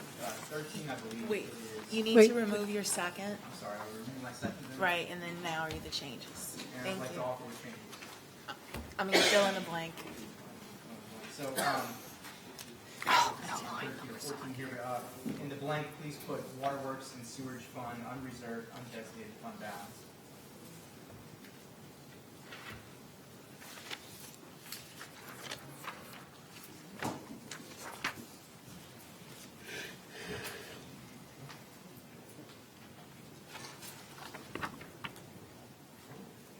All right, Mr. Blank. All right, I'd like to offer it as read. Okay. Is there any questions from the table? Mr. Roussel. Yes, you know, I've been approached on this project, and I'm not clear as to exactly where we're headed. The administration, you support this? Yes. You do? And so is it going to be the policy of this government now that anybody that wants to run water lines and install fire hydrants on the opposite side of the highway from where they exist now, that we're going to pay for that crossing? This has been planned for some time now. There's already one crossing by the Riverbend Nursing Home. There's another one by Pelican Lane. There were 8 planned total. Those are 2. The plan is to get the other 6 in, this being one of them, to where we can have another water main running on the river side of the highway. That gives us 2 water mains in case we have an issue, and that's something that's been planned, to my knowledge, for quite some time. Well, the reason I asked that is because I have projects that have been planned for quite some time. In fact, it goes back to Dr. Goui's days, and I have his resolution here on Alphabet Streets that we spent $100,000 on, and you got an email on it from Dugas this morning or yesterday asking you when we are going to appropriate money to change the asbestos lines on those streets, Rose Street, Xi Street, and so forth. So who's setting the priority on repairs versus new construction? That's talked about between myself and engineering. Okay, so do you have any plans, as Mr. Dugas asked this morning, to move forward with the replacement of the asbestos water lines on Xi Road, Tar, and so forth? We'd be happy to look at. The email he sent me was from 2015, and the cost estimate at that time was $1.9 million. Correct. And so my point is that we are willing to go out and expend funds to extend new service, but neglect the existing services. Which is also going to give us new water accounts and new revenue. So you'll be able to raise $60,000 off of the new revenue? Not in a few years, but over time, yes. So I understand where you're coming from, but it's not sufficient to answer that I'm asking for. I'm sorry, it's not sufficient for you. So am I. So, I mean, and I'm not going to get into the details of this issue unless somebody wants to open that door. Mr. Konovich? So it was you and engineering that decided this spot? Why not pick another spot? This spot was available because there's a casing underneath the railroad that goes through, and that's why it's able to go right there. Because I know I got a constituent in Triumph that paid for his own boring going underneath the road for his water line, and now he's building another house and he's paying for that one again, just for a regular water line. I'm not aware of that, sir. Mr. Bartholomew? Yes, I'm very much concerned as well about the asbestos line from White Dish to Phoenix. It's been there for well, you know how long that's been there. You know, what's the status of that, the project, what we've been doing. I also had requested that we put it for CBG grant funding. Has that been implemented? We apply for all the grant funding we can for water projects. I mean, that particular project was implemented for that? The pipe you're talking about is AC pipe. It's asbestos cement. Yeah. There's no health issue with the AC pipe unless you're the guy that's standing on the saw cutting it and you're breathing the dust. Asbestos, I don't give nobody say it's dangerous. You can say what we want, they can say what they want, but any pressure. It's throughout the parish. You understand that, but I don't know about we need to change them all. But my thing is that sand and particle gets in there can cause that thing to deteriorate and has a problem where it impact the water supply for it's cancerous. And I think if we do a survey of that area, those areas that has that, we will see a little increase in the rate of cancer in those particular areas. So I'm just saying what it is, you know. And cement itself be deteriorated from water. Dr.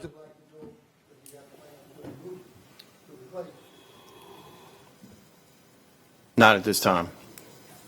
Dr. Gouy? Yeah, Todd, there were how many you said?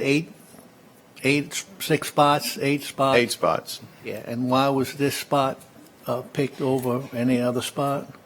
It's because there's spots along Highway 23 where they have casing that goes underneath the railroad, and it's already accessible to go under the railroad. And there's others?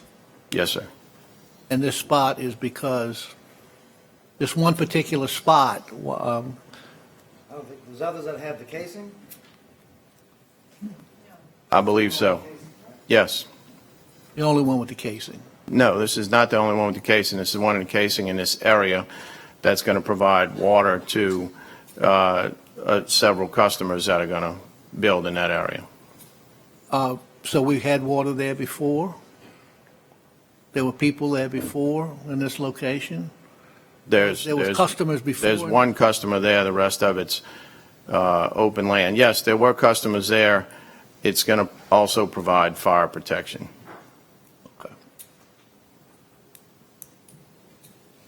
Mr. Blank?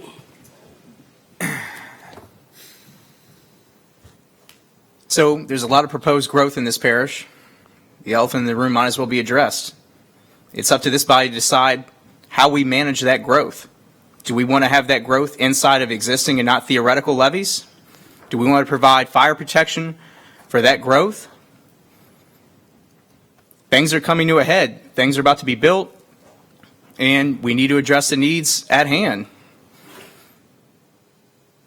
Potentially keep cars off the road going through Belchase, alleviate traffic, if we handle infrastructure issues, and get ready for the growth at hand. It's up to us.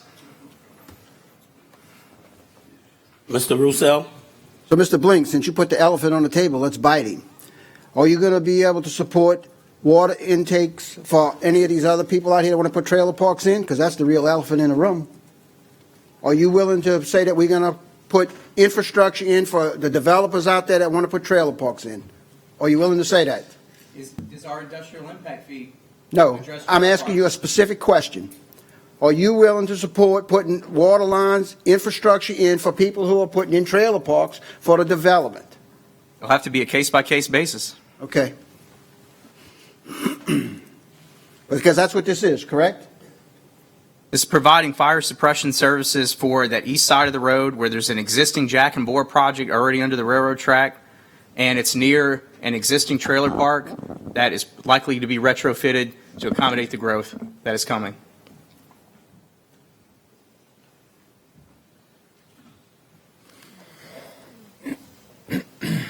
Mr. Bartholomew?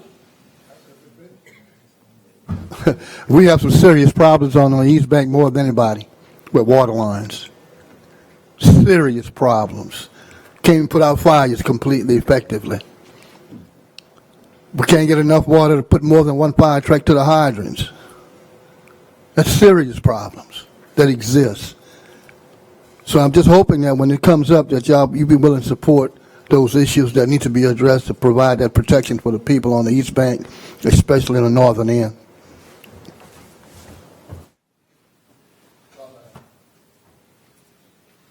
Ms. Newberry? Well, maybe this board needs to rescind an ordinance. You know, we passed these ordinances to, so that people will have protection and safety in our community, and we can't even provide water to the infrastructure water that we need to develop growth in Plaquemines Parish. We have industry coming. We have a need for that. It's going to bring money to the parish. I understand the need throughout the parish. It's something that maybe we need to move a little quicker in trying to repair. Evidently, I'm not familiar with other districts. I know Mr. Bartholomew has complained about his district. Maybe we need to set up and push the administration a little further and see what other solutions we can do to resolve those issues. And like Mr. Blink said, not that we're not trying to take this community and target them and say, hey, let's just do for them and not for y'all. That's not the issue here. So and honestly, after talking to Mr. Dugas about this, I don't know why he came up with 60,000. We've had a meeting last year about some boring prices, and they can range from 20 to 50. So it may not even cost $60,000. So this is just a small project to provide some fire safety to that side of the road for the growth on that side of the road. So these people didn't ask for a railroad to be put there on their property or 4-lane highway. So I'm just asking for y'all support. Mr. Blank. Next week, there are 2 industrial tax exemptions coming in front of this board, whether we give money that would otherwise be coming to the parish government for use for public infrastructure away as an incentive or not. And we might have money next week if we vote the correct way to handle some of your ongoing infrastructure issues. Yes, sir. Mr. Roussel? Yeah, that has nothing to do with what we're talking about today as far as the ITEP vote next week. In one hand, we're talking about charging Venture Global impact fees, and on the other hand, we're giving away infrastructure for development. Now, just because Venture Global is a multi-billion-dollar project, how do you fare that out with someone who wants to put a trailer park in, and we want us to pay $60,000 to put his water line in? So, I mean, we're talking two sides here. And the problem I have is that, when people make investments in property, they should know what they're buying. Somebody else might have bought that piece of property. After looking at it, they probably said, well, maybe it cost me too much to put this in, so I'm not going to do it. So when we pass this, then that guy's going to say, what happened? I should have bought that piece of property. The point is that when somebody comes in and wants to do development, this board put an impact fee on. Now we're turning around and giving away infrastructure. That's my problem.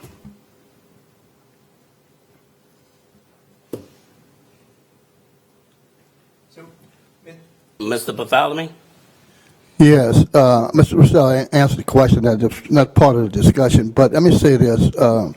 With the company on the East Bank, they're going through all kinds of problems because we don't offer certain things over there they have to pick up.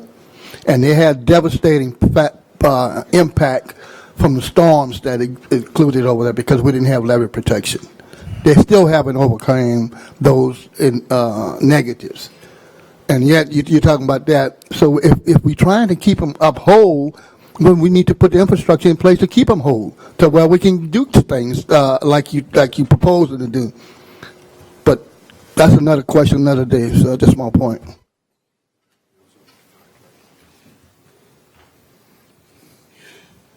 Mr. Konovich.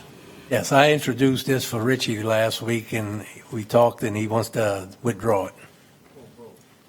Defer it. Well, Okay, I'll we wait have a for him. deferral. I'll wait for him. He's got. Okay, Mr. Blank? How far does our obligation go? And this is a question to the board and also to the administration. Maybe, Rennie, this is a question for you. Our obligation to bring infrastructure to somebody's property, does it stop at the property line? Are we obligated to get infrastructure underneath the 4-lane highway? I didn't research this issue on the way here, but yeah, I mean, obviously you can develop infrastructure to the property line. And that's generally been a pretty common occurrence? Yes, absolutely. I mean, unless you have like a subdivision that was done, but yeah, even that's private property. We provide to the line, and then everyone's responsible from there on out. And y'all, you have pretty wide latitude when it comes to development, these types of issues. And there's $1 million in the Water and Sewerage Maintenance Fund, correct? I'm not from finance. I don't know what the amount is. Thank you. Let's vote on it. Mr. Blank, you want to retract your second? It's in favor of what? You want to just defer it? Trailer park. While they decide what they're going to do, I've got an item on the table today, an ordinance approving a plan of subdivision on Intercoastal Canal subdivision where the developer is paying all of his cost. Item 982, excuse me.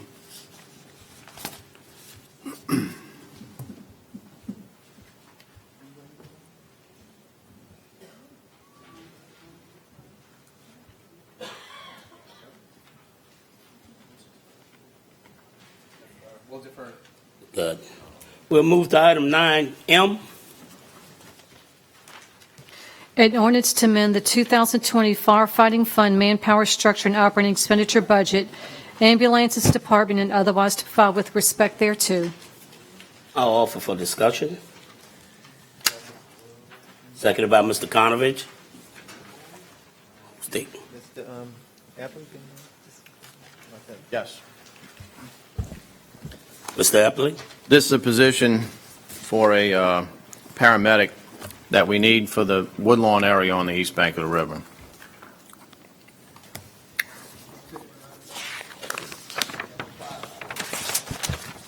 Mr. Roussel? Yes, is this a new position? Position was budgeted. It was taken out of the budget at the end of the year before budget hearings because the person that was in that position had not been to work in a considerable amount of time. Because we didn't have anybody currently working in that position, finance took that out of the budget. We still need the position. We still need a paramedic on the east bank of the river. That's why it's being put back in. And as Mr. Black would say, this is a critical position? Yes, sir, it is. Thank you. Is there any more questions from the table, Mr. Bartholomew? Yeah, are we, as a fire department, are responsible for employing the EMS and the MTs as being a part of a tax proposition that was only dedicated for fire protection, fire maintenance? Because that's coming out of that fund, right? It's coming out of the firefighting. So that the money was appropriated based on the tax proposition that was passed. So the only problem I have with that is that I don't think we are doing things right according to the legislation that was voted on by the people. Because we're supporting a EMS program. We're not supporting a fireman. Now I can see if the firemen themselves was doing that as well. I can understand that. But this is a different entity. I'm just stating my opinion in this matter. All right? Okay. I disagree with that, but whatever. So, Mr. Bartholomew, are you supporting this? That's your district? Okay. Is there any more questions from the table? Any questions from the audience? Machines are open.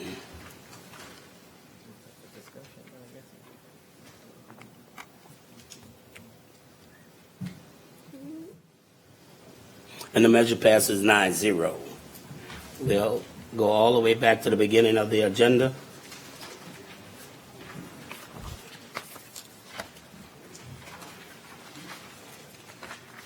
There are no proclamations. Number 4, status report by the parish president. Mr. Lapine? Thank you very much. Forward working with you. I have just 2 items. The 6th annual chili cook-off will be held January 25th at Hart's Exxon in Venice from 11 to 4 with free admission. And Phoenix High School Alumni Association will be hosting the annual Plaquemines Parish Family Grow 2020 on February 23rd, which includes a parade that will end in Davan Park. That's all I have. Thank you. Are there any questions from the table for the president? Yes. Mr. Bartholomew?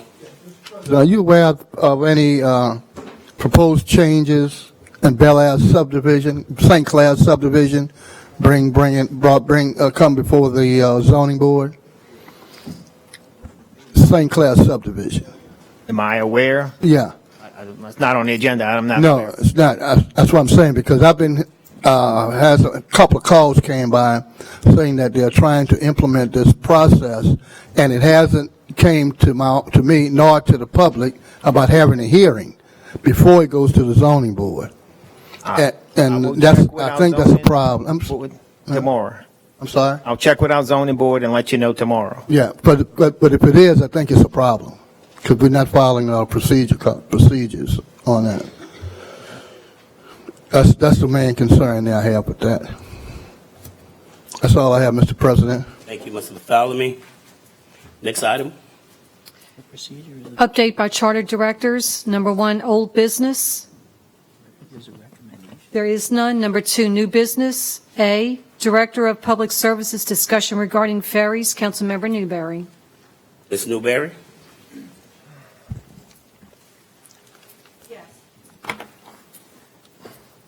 Mr. Epley, our ferry has been down in Belchase for quite some time, and getting some calls and some concerns, and there's no date on a possibility when it's going to be put back into service. Do you have any clue or timeline on that, and have y'all come up with some other solutions?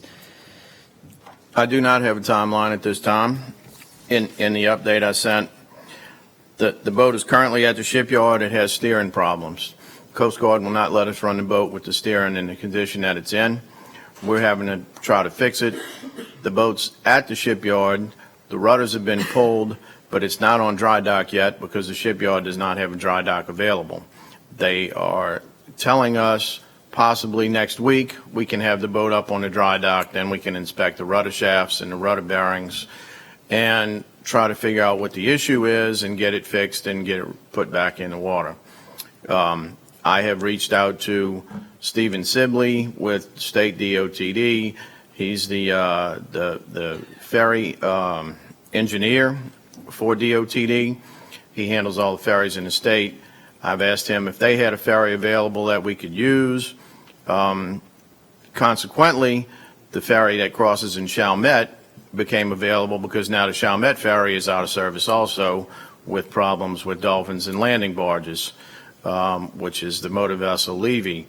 The problem is the motor vessel Levy has hydraulic ramps on the deck of the ferry instead of having the aprons like we have that are on the ramp, and it won't match up to our ramps to where we could load and offload cars. Otherwise, he would have called Transdev for us and tried to work that out. The other boats they have are the St. John. The St. John has been out of service, doesn't have a Coast Guard certificate, so it can't be run to carry passengers back and forth. The St. Francisville is a boat that they have we could have used. It is too on dry dock and won't be out until February. What do you think about Mr. Bartholomew's idea about using the port to transport people? I don't think insurance companies would allow us to do that. Okay, thank you. Mr. Bartholomew? Belchase 2, where we are with, what's the status on that one? Belchase 2 is projected to be out of the shipyard in March, as it was when it went into shipyard. Yes, sir, it's on schedule. So what they doing with that? What are they doing to it? Well, they're doing a five-year Coast Guard certification. Part of that You should have did that 2 years ago. replacing steel. It's replacing anodes, and the list is long. Mr. Blank? Oh, yes, sir. I noticed there's a number of shipyards along the Harvey Canal, and I noticed where the Pride was parked. It was, over above the Lapalco Bridge on the Lapalco side. I'm sorry, the Marrero side of the canal. But there's another shipyard that is large enough to handle the pogie boats at the very end, past the casino on our side of the canal. And I was wondering if shipyards are slow or there's poor performance. Is there any attempt to go to other places or? Yes, sir. Like We've that? contacted other shipyards. The closest shipyard that has a dry dock big enough to pick up the Pride is in Houma. The Pride's 72 feet wide. That's the problem. So Bollinger only has one dry dock that's big enough to pick up that boat, and that's the one we're waiting on. Mr. Blank, I called the two carriers and Plaquemines to see if they could lift them. One can lift them, but just store the boat, and then we would have to get people to work on the boat, and they don't like people coming on their property to work on the boat. And the other one just couldn't lift the boat. So we have tried to identify other options. I have been on the phone with the owner of the Bollinger Shipyard and tried to stress the importance of getting this ship, Ms. Newberry, you brought this up, so I want you to understand, we are doing everything in our possibility to move this up and move as fast as we can. It's just we're at the mercy of the shipyard. So It's not an issue divers can. I can't. No, we've already gotten the rudders out. We pumped out the rear, the stern of the boat, and we filled the front of the boat with water where we could pull the rudders out with cranes, and so they're inspecting the rudders. The problem is we need to get under the hull and be able to see the rudder bearings on the bottom of the hull. Thank you. You're welcome. Ms. Newberry? What about the employees? I mean, are they just are they just on, we send them to Point LaHash or? No, they're working. We actually have some that actually go to the shipyard every day to follow up on the progress on the Bell Chase too. And they go to Point LaHash. We're actually being able to eliminate a little bit of overtime right now because of the fact that we have some extra employees. So they go to work every day. And the captains? Captains go to work every day. And how many employees are we looking at in this situation? There's 4 each shift, so there would be 4 on a day shift, 4 on an evening shift. Mr. Bartholomew? Yeah, I'm still just thinking about the fact Mr. Epler talking about the insurance, but we had a boat that was employed to transport the people under contract, but I think you make an effort to find out if some type of policy can be implemented or waived to cover the state of emergency, rather than not making an attempt to discover. Now, if not, then there's a possibility we can hire a boat like we did before, but we're trying to use the port boat so we don't have to cost us any additional funding to do it. And since it's right here in Bell Chase, and it's large enough, and it's conducive enough to house the people in the way the rain, shine, or sleet, or snow, they'll always be covered because of how big it is and how nice it is. I'll check on it. Just check and see about that because it costs you some money to get another boat in place that cover the insurance and stuff. But I appreciate if you can look into that and really see, get with the port to do that. Mr. Blank? The other crew that, that's not, tasked with being on the ferry itself, are they painting or chipping or doing any, kind of sprucing up of the vessel while it's moored at the shipyard? It's getting, faded and boats getting 12, 14 years old now. I don't know specifics to what they're doing right now. Got it. Thank you. Is there any more questions from the audience? Next item, please. 2B, Director of Administration, discuss regarding LIHEAP grant. Councilmember Newberry. Ms. Newberry, please cue in. Go ahead. Yes, Crystal, the LIHEAP grant utility assistant, can you explain what that grant is and how much it's for? The LIHEAP grant is the utility assistance grant we give to the residents to help with their electricity bills. So we get it, the first allocation we got for 2020 is $117,069. And it's broken up into heating, cooling, and crisis. Is that something we get on a yearly basis? Yes. And that's through the state or? The federal government. Federal government, okay. And this is the first allocation that we've gotten. We'll probably normally we get 2 amendments to this where we receive more money throughout the year. Normally we get about 2 more amendments where we receive more. Okay, so does Community Action receive a grant through the parish too?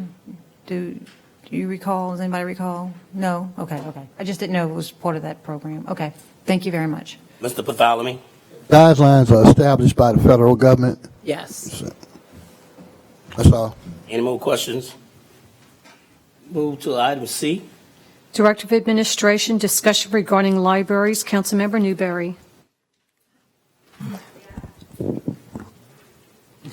Yeah, Ms. Crystal, we talked about this before we came in. I was a little concerned about the library. Everybody's kind of commenting on what's going on with the Bell Chase Library. So I just kind of want you to put it in the public eye to let them know it's kind of an eyesore for a while now. So if you can just give the public an update on where we're at with the library. Appreciate it. Yes, we've been getting comments about the sign at the highway, which was hit by a vehicle. And we went through the insurance process, and we are receiving quotes now for replacement of that sign. On the inside, we've replaced the flooring in the children's section of the library. We've been talking with maintenance. We're going to go in and do some painting to do a little facelift to it. There's also some work being done around the outside. We've been talking with Todd and Gary in maintenance about the courtyard. We're going to do some work out there with the lighting that hasn't worked in years, but we're trying to do some things to. Thank you.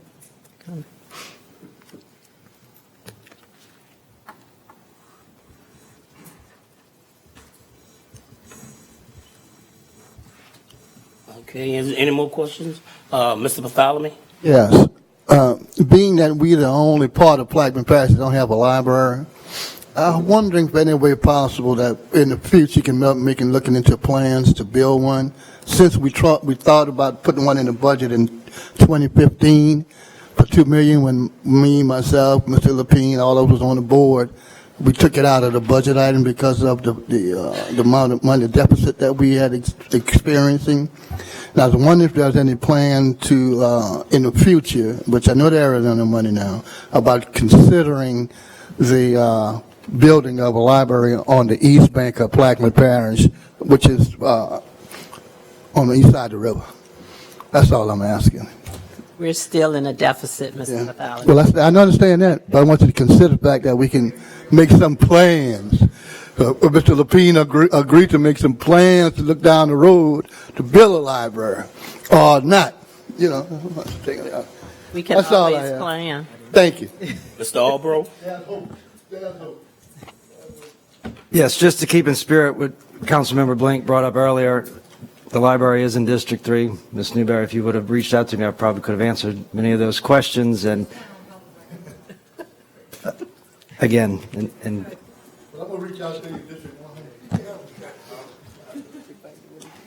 Okay, thank you. Any more comments? Due to the fact that Mr. Bartholomew has to leave to catch the ferry, could we go to item 9B?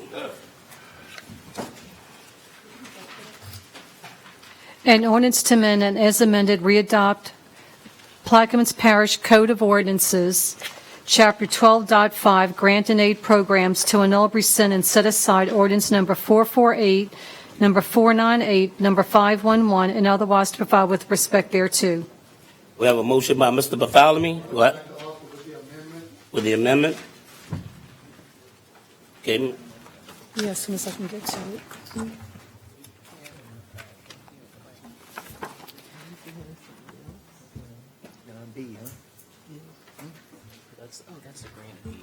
we have a motion by Mr. Bartholomew. Is there a second? Seconded by Mr. Konovich. The changes are as follows. In section 12.5-2, it says, no person shall receive any assistance, and we're adding, unless all the following conditions are met. Under item 1 of that section, we're changing the age of 55 to the age of 65 years. On line 52, under item D, we're adding, no person shall receive any parish aid unless there are sufficient funds appropriated for that purpose. Adding number E, nothing herein is intended to create an entitlement to a grant and aid award. Under 12.3, we're changing the following, making the following change. It reads, any person requesting assistance from the parish aid program shall file an application form created by the parish attorney with the Office of the Director of Administration prior to his application being considered. Under item A, it'll read as follows. The application form shall contain the following information with documentation. Number 1, we're adding, after the word income or in lieu thereof, a copy of the applicant's state or federal income tax for the preceding 2 years. On number 2, we're changing the copy to read, copy of state or military issued identification evidencing the applicant's age. Under section 12.4, we're removing item A. Item B will now become item A and will read as follows. If the Director of Administration or his designee approves the application, shall be forwarded to the Internal Auditor's Office for review and to the Finance Department for inclusion in the parish aid program.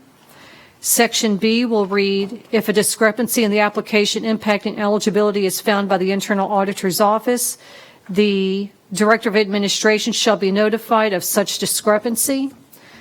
Item D, the next section has been removed completely. Actually, the next 2 sections have been removed. The original D and E have been removed completely. The next paragraph will now be item C, which is in the event the Director of Administration has denied the application, a member of the council may have an appeal of the denial placed upon the agenda of a council meeting, and the council may, by a majority vote of the membership of the council, grant the application and direct the Director of Administration to fulfill the grant in aid conditioned on such funds having been appropriated. Then as we move along to section 12.5-6, it'll now read the criteria upon which a recommendation for approval or disapproval of any application for parish aid shall be made, period. Section 12.5-7, reapplication. Part of this paragraph is changed, and it shall read at the bottom, the Finance Office shall monitor the administration of the parish aid program through a reapplication procedure determined by the Director of Administration. The next two sections, A and B, are removed completely. Under Section 12.5-8, there are no changes. 12.5-9, it'll now be titled Types of Aid Provided. The applicant may request aid of one of the following types. A cash outlay to supplement the income of the applicant. B, maintenance or repair to the access way to the applicant's principal residence that is necessary to allow for essential or emergency access to the applicant's residence. 12.5-10 has, the first paragraph has been removed. The second paragraph, no person who previous to the effective date of this chapter was receiving parish aid pursuant to any prior resolution or ordinance of the council shall be denied parish aid pursuant to this chapter. However, such persons shall be required to comply with all of the other rules, regulations, and procedures established in this chapter. And that's it. We have a motion by Mr. Roussel and seconded by Mr. Karnovich. Mr. Bartholomew. Okay. This is not what I really intended. Could you please cue in? Mr. Bartholomew. Yeah, my intention for the assistance is to help people who have problems with their driveways and other things that they can't afford, that when we have surplus material to accommodate those who can't accommodate themselves. And we have serious problems on the East Bank with ambulance and fire department getting in certain driveways because of the ruts and the holes and the wells that's in the driveways. And that was the intent of trying to get some assistance just to help those people. I didn't put no grant money or to give people any other grants financially, but just those who can't afford to buy a load of shells to put in their driveways. That was my intent, or my intention. But this is totally different from what I am trying to get done. So what I'd like to do at this time, Mr. Chairman, is just defer this, and y'all can read over and make some recommendation to me, and I'll pass it on to the attorneys. But my intentions are to accommodate those people who cannot afford rocks to fill in their driveways. With that, I would defer it. Okay. Item 9B is deferred. We'll go back to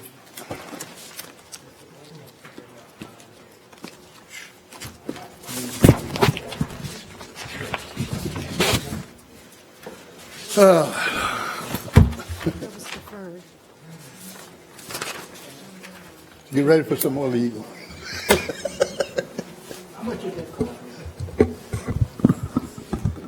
We'll go to item 5.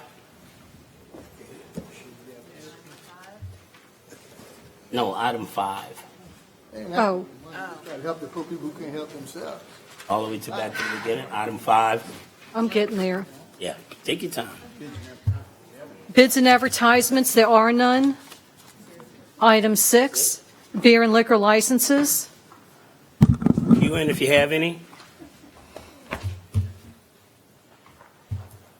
Mr. Conovich, you have some beer and liquor license?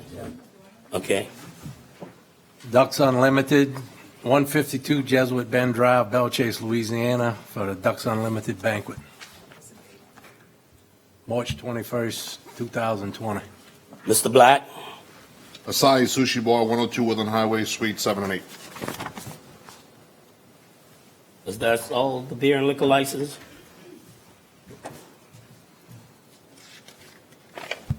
Move to item 7. Oh, I'm sorry.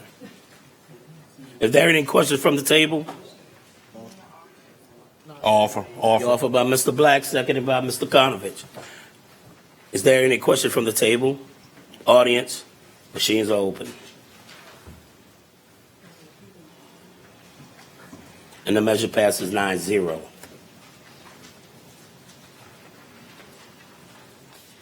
Item 7, building permits, construction permits. We'll take item A1. Woodland Borrow Pits LLC South, application number 2019-753, dated November 1st, 2019. Continuation of an existing borrow pit operation, 22238 Highway 23, Port Sulphur. Councilmember LaFrance. This is just a renewal, so offered. Seconded by Mr. Konovich. Any questions from the table? Mr. Lawrence.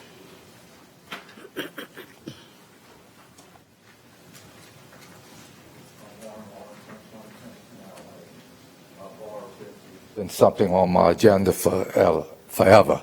And this is, when you said it's a renewal, it is not a renewal. They have already had the extension as allowed by the ordinance. And by ordinance, they're supposed to reapply again. And, either we do away with the ordinance or we follow it. I don't know if we've had the money coming in. This parish needs money. The borrow pits have been hauling mud. This particular company has been in compliance, I got to say. But they're coming in now, and this is not a renewal. They're not allowed to renew. According to the ordinance, they got one extension already, and then they must file as an applicant all over again and pay the fees as required. Anything about this, Mr. Beers? Well, a request was made for a renewal, and we made them follow all the requirements to reapply as if it was a new pit, and that they did. And it's my understanding that Ms. Amitra reviewed all of that. They've paid the required fees and costs, and as Mr. Lawrence said, this is probably the most above board operator we have. So it was incorrect that it was a renewal. They actually filed a new application. I have no problem if it's a new application. It's just that when we looked at this, it's a continuation or renewal, whatever you want to call it, and I didn't see how it could be one. Thank you. Mr. Hogan, you have anything to say? No, that's pretty much said it all. It's a new application. The existing application had a 5-year period, then you get 1 2-year extension. That then went through, so this is now a completely new application. All the documentation, all the fees have been paid, everything is current, everything is up to par and in the requirements of, meeting the requirements of the parish, and just ask for your approval. Thank you. Any questions from the table? Ms. Newberry? Is this project just making the pit bigger and deeper? Or are y'all adding or putting new holes on the property? No, it's not changing anything from the original permit. It's just what was approved before is what's being approved again. Okay. So, is that just extending the pit? Is this what this is? It's given permission for the pit to continue operating. Continue is what you're operating. doing. So the hole's just going to getting bigger and bigger. That's right. and Just the- continue digging dirt deeper up and to the, to what's allowed by the. It's not like that movie Holes where you just keep it digging a hole, huh? Thank you. And that's correct. The specs of the application, the pit did not increase in size. In other words, square footage wise.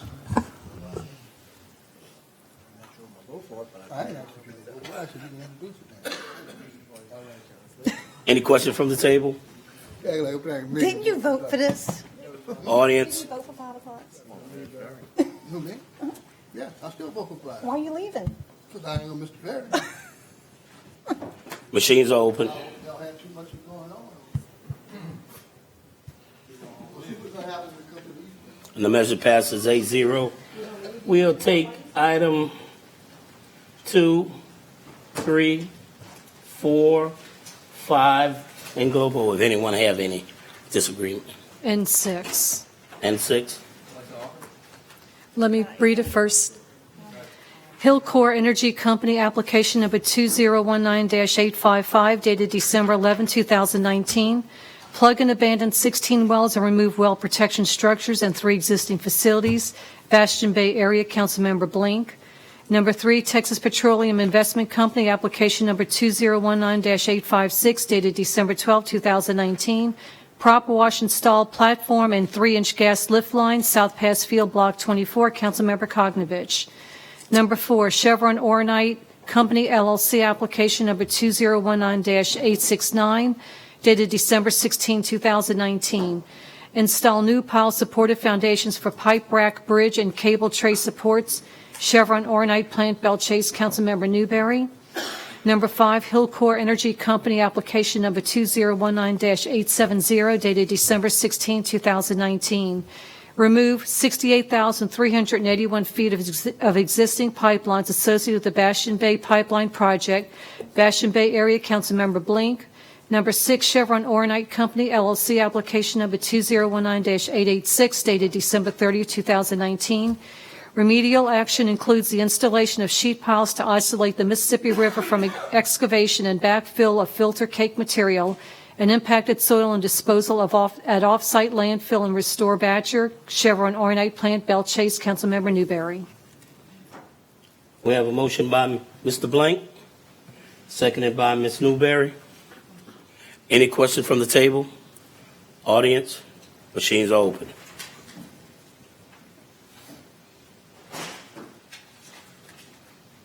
And the measure passes 6 and 6 for 2 abstention. We'll take item B, C, and D. B, Jim Boyd, Jim's RV Park, application number 2019-831, Trailer Park Renewal, Shadow Lane, Boothville, Councilmember Kognovich. C, Jim and Janelle Boyd, Riverside Trailer Park, application number 2019-833, Trailer Park Renewal, Riverside Lane, Boothville, Councilmember Kognovich. D, Anthony Randazzo, Redfish Factory, LLC, application number 2019-838, Trailer Park Renewal, 37813A-D, Highway 23, Triumph, Councilmember Kognovich. We have a motion by Mr. Conovich, seconded by Mr. Blank. Any questions from the table? Audience? Machines are open.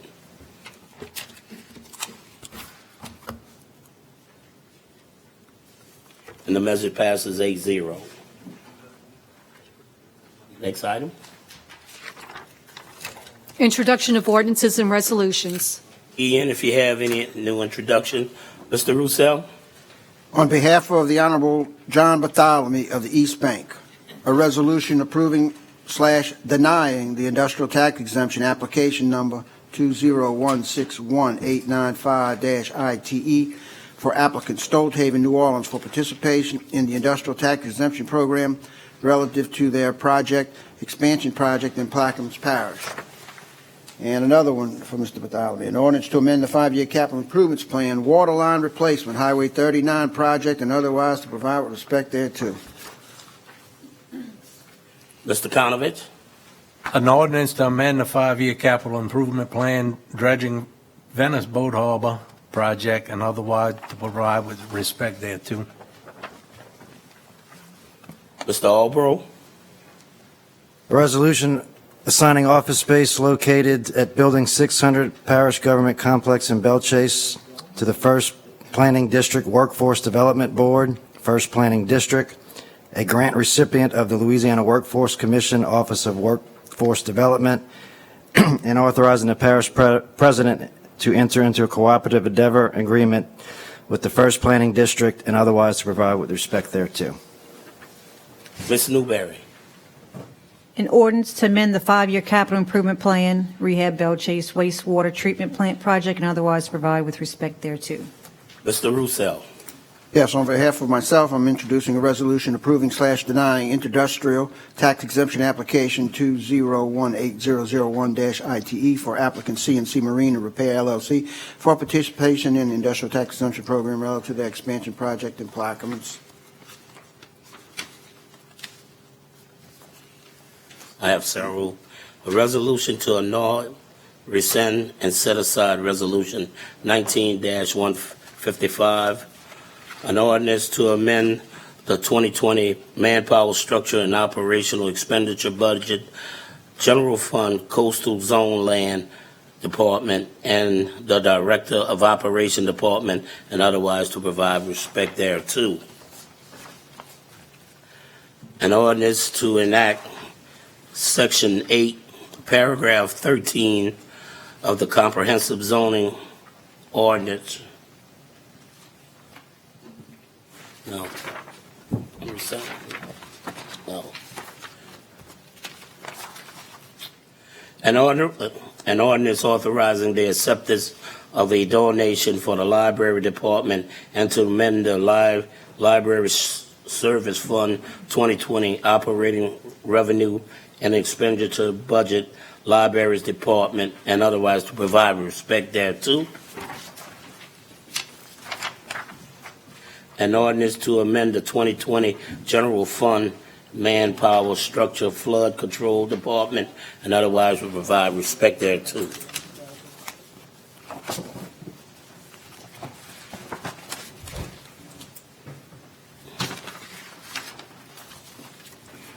We'll move to the next item.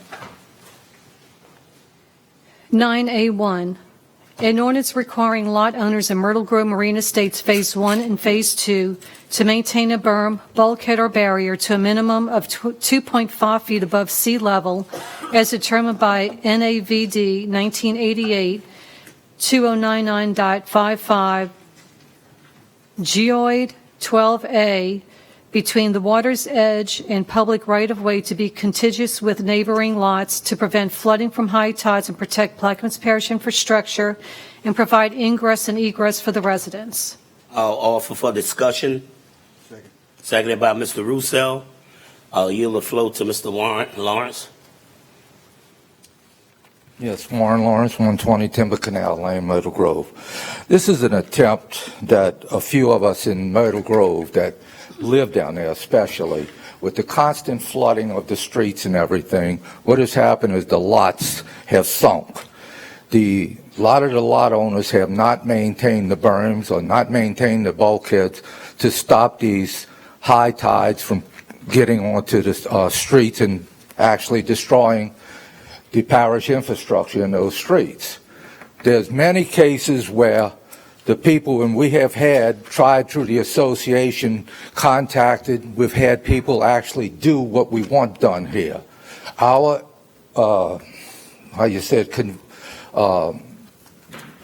articles that say what they can do in Myrtle Grove, the covenant, required them to be at 4 foot, which was extremely off the charts, and they had no definition of sea level in it. We had gotten with Mr. LaFrance, Mr. Dugas, and Mr. Beschel originally, and we looked to try to draft up something that we could use to say help protect the infrastructure as well as keeping the streets accessible where we could get in and out our homes. Mr. Beschel had naturally moved on, and I've asked that, and I've talked to Mr. Roussel about meeting with Mr. Dugas and everything. We came up with these figures based on... You mean Mr. Lapine? No. Roussel? No, Scott. Oh, that Mr. Roussel, all right. Yeah, I'm sorry. Mr. Scott Roussel, yes. And try to sit down and say what we have proposed, this is for our benefit and the benefit of the parish. And we're asking to say, we're coming to think out the box. What can we do to help our neighborhood and help prevent flooding? This is one way to go about it. Will it cost some people some money? Yes, it will. But will it protect the infrastructure that's there? Yes, it will. It will not protect against hurricanes or anything like that. That is something we have asked, and y'all have passed to look into the floodgate situation. But this is strictly with the abnormal high tides, and I think y'all just mentioned it down in Empire. We've been having more and more every year than we've ever had before. This is something that will give relief and keep the streets open and protect the infrastructure. It's a discussion, and, you know, I'm just saying that there's some people naturally would be against that. These might be people that don't live there. They have a place that they come on the weekends. Well, if it's flooded, they just don't come. But the people who live there are supposed to have access. We have a drainage system that don't work, but we have a drainage system. If everything there was approved by the parish, the elevations of the lots were approved by the parish, they have sunk. Now can the parish do something to protect their infrastructure by requiring a lot owner to bring his property up to what is required to protect the infrastructure? It's something, you know, we're brought up to look at what can we do to prevent the concept. It's not going to get better. It's continually getting worse every year. Mr. Warren, is this a recommendation from your homeowners association? No, it is not. This is something that myself, my brother, Mr. Randy Guggenheimer, 2 members from across in Phase 2, met with Mr. Dugas and everything to say, is there an answer? Because originally they told us, have everybody raise the bulkheads. And we convinced them that you don't have to raise the bulkhead. It don't matter. There's places that don't have bulkheads. They must, and I say a berm, it's like a little levee. And I've asked every one of you to come down there and view it so I could show you what they did to resolve the problem. And yes, it will resolve the problem to a certain point. If there's a hurricane or something, it's not going to resolve the problem. We will flood during those events. This is to reduce the flooding on what has been 5, 6, 7 times a year.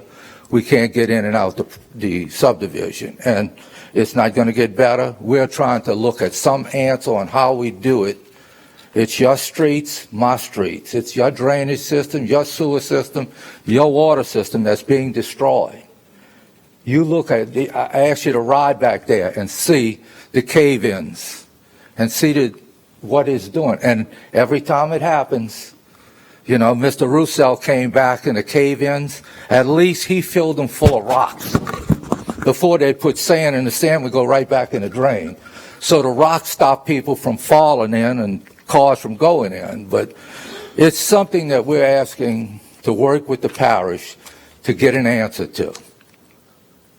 Mr. Blank?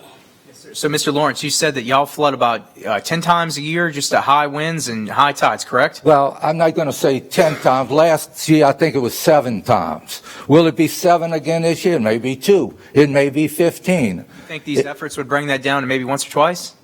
Huh? You think these efforts would bring it down to maybe once or twice a year? Oh, absolutely. Positively. All right, so...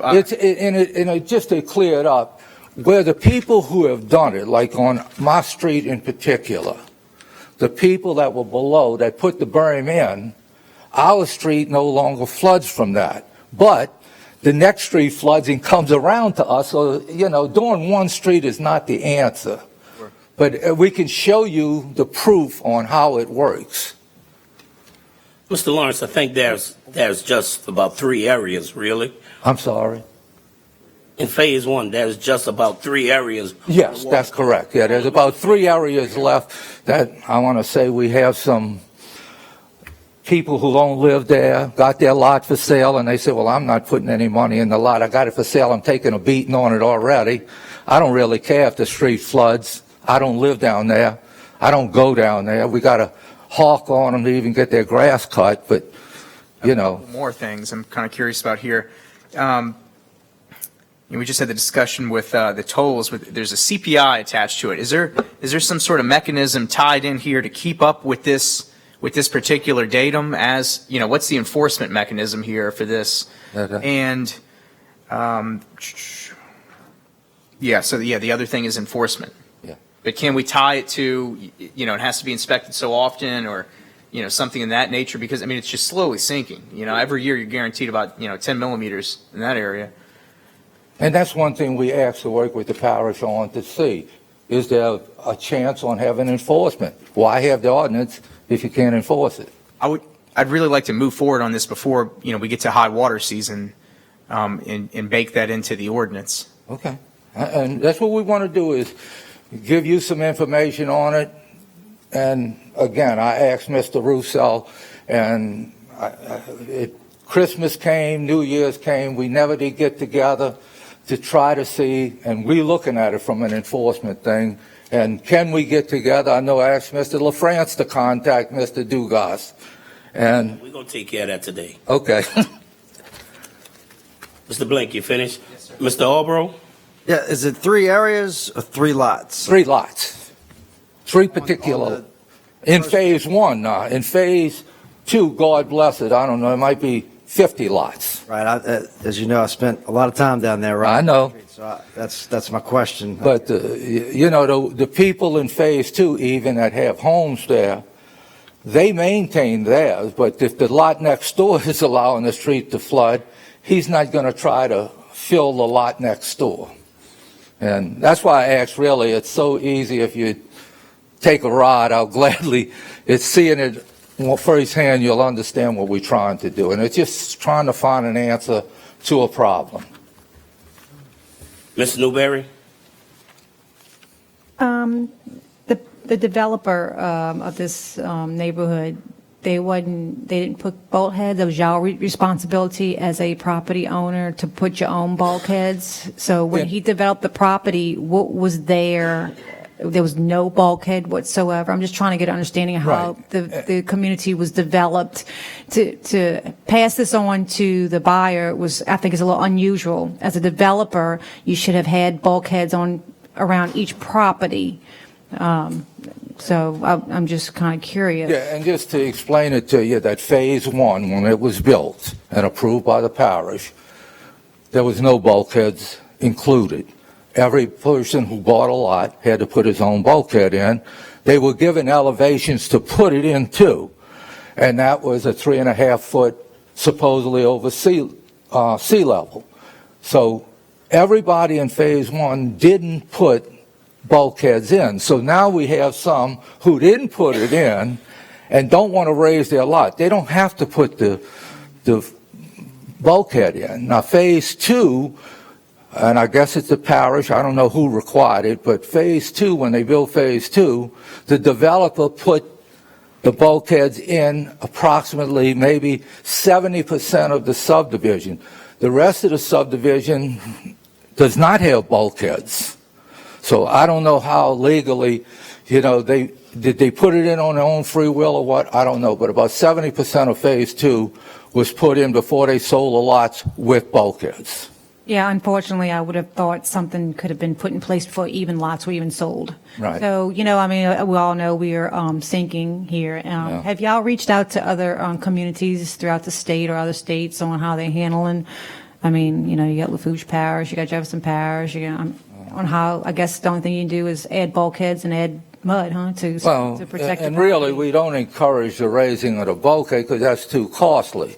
It's much cheaper just to put the berm in. Mm-hmm. I can, like I said, if you come down there, I'll show you some that were done it cost a man $2,000 to do his full 55-foot lot with a 2-foot berm. You still can cut over it. We have had no problems with his site since he did this. The ones that don't upkeep their property. That's correct. So, and, it's a point of saving the infrastructure, and it's going to not get better, it'll get worse. But I'm hoping to work with someone to get a final answer. We took this measurement based on the CPRA came out, and the problems we're having with CPRA. If this diversion goes through, they've already told us we will get between 2 and 3 foot of water in our subdivision when that diversion is working. That means whenever it's working, we can't drive in and out our subdivision. So that's CPRA is trying to work a resolution on how to solve this. They've even come out and says, well, if we raise the bulkheads and we pay to raise the streets, we jack the houses up or whatever. I don't know. they haven't given us an answer, but they continually work on establishing the diversion. So, yes, we are scared to death on what the diversion will do us. And I think in Sunday's paper, if you saw it, it mentioned Myrtle Grove with the problem with the diversion is going to occur, and they don't have a solution. But I don't know what's going to, will they buy us out or what? I don't know. But Dr. Gouy? Mr. Burris, everything he said is true. just say And yes. myself, you're going to take a look at this and see what our legal options are? Or have you done that? Take a look at it. I mean, I have serious questions about its legality and enforceability. I'm not saying it's not possible. I mean, I hear the covenants would saying one thing and they're not being enforced. I don't think the parish has the authority to go in and alter covenants. The other thing I would be concerned about, or one issue is whether or not these requirements were put in at the time of the subdivision.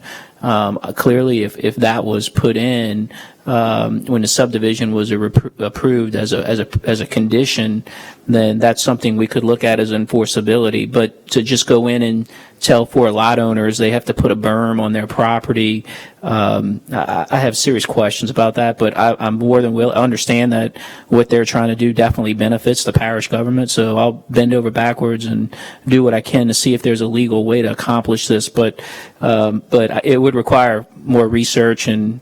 Prior to Mr. Lawrence here today, it wasn't really clear to me. I've certainly spoken to no one about this issue. So, Okay. And I appreciate if we can work on this before spring comes. Okay, thank you. Next item, please. 982. Oh, okay. Oh, I'm sorry.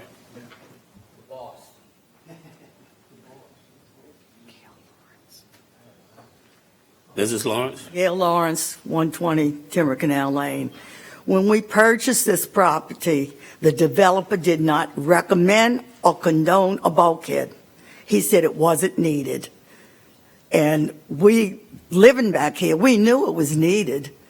They weren't from here and they thought rock and everything would be okay. So that's what we were told.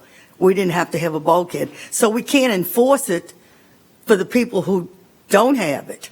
But it's very frustrating when you call an ambulance or emergency truck and you got to call your neighbor to get you to the launch when you're sick to get into the ambulance. And this has happened. It happened to Warren, and he was very ill. And we had to get a boat to bring us up to the launch to get to the ambulance. So it's really not good. I think if y'all, I don't know if you're doing ordinance or something, that the parish will have to enforce it. It would help. Because I don't plan on moving, but, I'd like a little convenience being able to get to the hospital if we flooded in.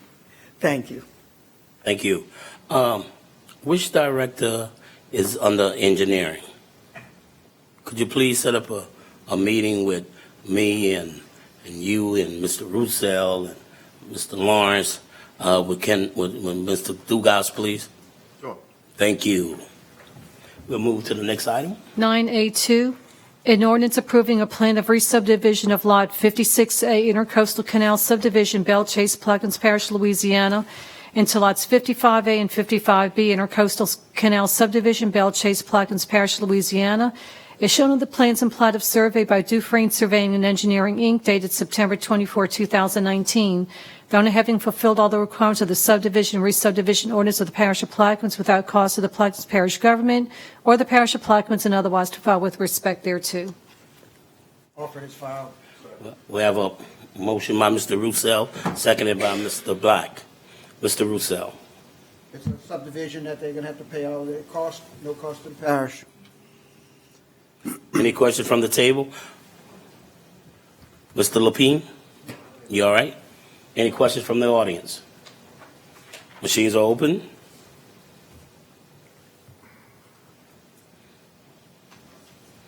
And the message passes 8-0. Number 3, an ordinance approving a plan of re-subdivision of the property of lots C-3, D-1, and E, Hero Lanes Division, Bell Chase Parish of Plaquemines, into lots 1 through 20, Planters Estates, and the dedication of Danella Drive, Bell Chase, Plaquemines Parish, Louisiana, is shown on the plans and plat of survey by Dufresne Surveying and Engineering, Inc., dated August 12, 2016, revised November 11, 2019. The owner having fulfilled all of the requirements of the subdivision and re-subdivision ordinance of the Parish of Plaquemines without cost of Plaquemines Parish government or the Parish of Plaquemines, and otherwise to file with respect thereto. We have a motion by Mr. Black, seconded by Mr. Roussel. Mr. Black. Property on Woodland Highway. Any question from the table? Audience? Machines are open.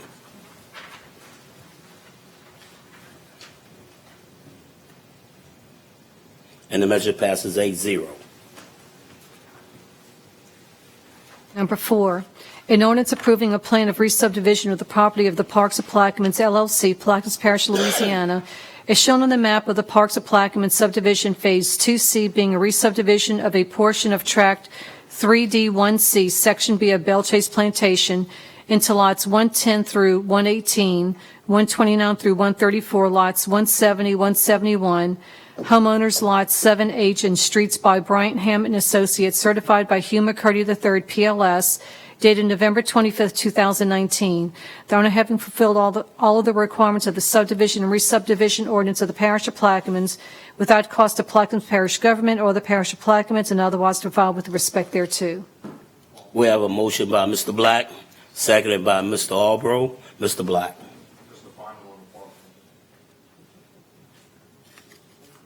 Any questions from the table? Audience? Machines is open.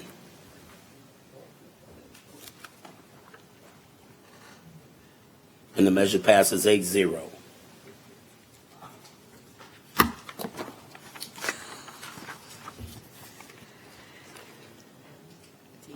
D, an ordinance to rescind, annul, and set aside ordinance number 13-86, which authorized the parish president to negotiate and enter into a cooperative endeavor agreement between the Plaquemines Parish government and the Plaquemines Port Harbor Terminal District for sharing and/or use of each other's assets, resources, and personnel to maintain the security and protection of life and property in areas within the jurisdiction of the Port and Plaquemines Parish, and otherwise to file with respect thereto. We have a motion by Mr. Roussel, seconded by Mr. Konovich. Mr. Roussel, please cue in. This is the companion on the council side of what we passed on the port side earlier today. Any questions from the table? Audience? Machines are open.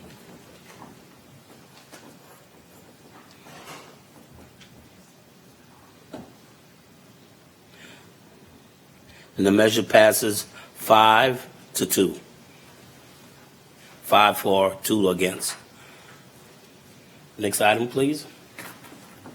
H, a resolution to name Mr. Rod Lincoln as the official parish historian and otherwise to file with respect thereto. We have a motion by Mr. Konovich, seconded by Mr. Blank. Mr. Konovich, please cue in. Mr. Lincoln does a lot for the parish and the historical, and I just wanted to do this and make it official. Any questions from the table? No, but I'd like to support this. Mr. Lincoln is a great historian, and he does wonders for promoting the parish from the historical perspective. If you ever go to one of the Historical Association meetings on the second Tuesday of the month, I think it's the second Tuesday. First, anyway, it's very enlightening, and you'll learn a lot about the history of Plaquemines Parish throughout, and you'll be amazed at what really started here in Plaquemines Parish if you go there and learn that. Any comments from the table? Audience? Machines are open. And the measure passes 7-0.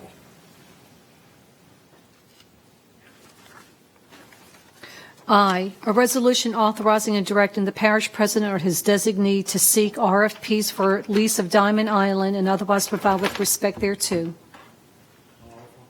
We have a motion by Mr. Conovich, seconded by Mr. Blank. Mr. Conovich, please cue in. Please cue in. Certainly. So, Diamond Island has a long and illustrious history. I'll jump forward to today, and it's a parish-owned asset that is derelict. It was about 40 acres in size in the 1930s. Now, I probably squeeze an acre out of it. There's existing rock bulkheads around it that are beginning to sink down, and some pilings sticking out of the water. And a few oyster fishermen seem to be interested in the prospect of doing some off-bottom aquaculture there. There's multiple sides of the island to try off of, and we could potentially put this parish asset back into play.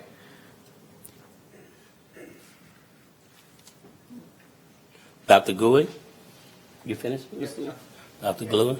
My only comment is it is a resource, but I also would like to know if anyone would be interested in purchasing it and taking that liability away from us. Have those of us who have been out there have seen what has happened, the comments about the pilings and the rock, that's all true. So I don't see it as a viable asset to hang on to. I think if someone had the commitment to buy it, they would have a tendency to do something more with it. So, Mr. Blank, if you were agreeable to it, I would prefer to see for lease or sale. And I'll let you comment. Mr. Blank? So I view the coast as the goose that laid the golden egg. It provided for us for multiple generations in the form of timber, oil, fisheries. We kind of cooked that goose for oil production. We carved 10,000 miles of pipeline canals through it. But I feel like it's that goose that could maybe continue to keep giving to us, in the form of hurricane protection once we do some restoration, new economies like carbon banking, nutrient trading, things like that we could be looking forward to. And while this particular asset does have some obstructions near it and is much different than many of our 100,000 acres that are owned by the parish that are out in the wetland areas, I do not think it's a prudent idea to sell off those parish wetland areas because they could be monetized to help subsidize our government operation. That particular asset is a little bit different. It's a little smaller. I would have to get the community's input and wouldn't be willing to add that just yet. We should just put it out to lease for a few years and then see kind of where we're at on that. Ms. Newberry? How is this island different than another island? This island's in the middle of Bay Adams, and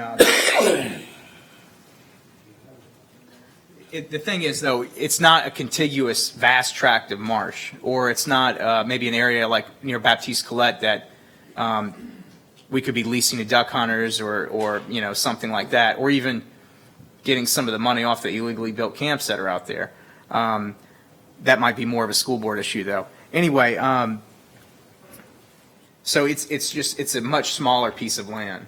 It was developed by this guy John Diamond. He was able to refine sugar, got us out of kettles and into the plants. I believe McDermott got it. Legendary Parties out there was a great spot, and then the parish government got into it, and it was burned down sometime either just before or after Katrina. Not much is still out there, but it is ideal for that off-bottom aquaculture. Do we have other areas? Could you cue in? Go ahead. Do we have other areas that may be feasible? I mean, is this the only area that is a possibility of someone leasing? Do we have other areas in that area that we could lease also besides Diamond Island? Is my question. I'm not too familiar with what's happening here, but so do we have other islands that we could lease to that's kind of like this island, or no?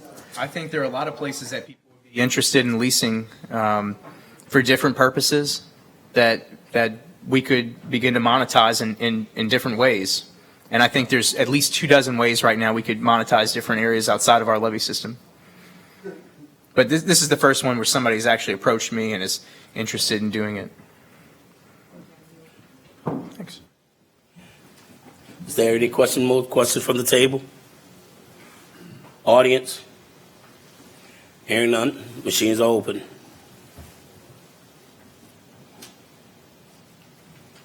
And the measure passes 7-0.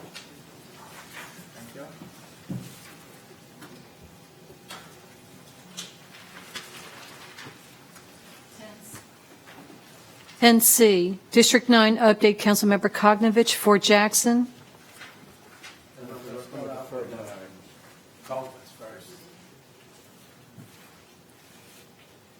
Pull the pictures up. I'd put in some requisitions, work requisitions to have some culverts fixed in my district. And I'm going to show you some pictures. This is how they fixed in Belchase. Go to the next one. Okay, the next one. This is how they fixed in Buras. They put 2 sticks by this one, and they got another culvert cover on the side of that. The next one. Next. And that's how they fixed the other one. I don't think this is, it'll work. And we was told this is the permanent fixed. So if I have to, I'll put the request in again to see about getting them fixed. Then the Fort Jackson, I went turned the pumps on one day and drained it, and it's back like that again. Can we get a price on fixing the float to be where to turn on and off itself?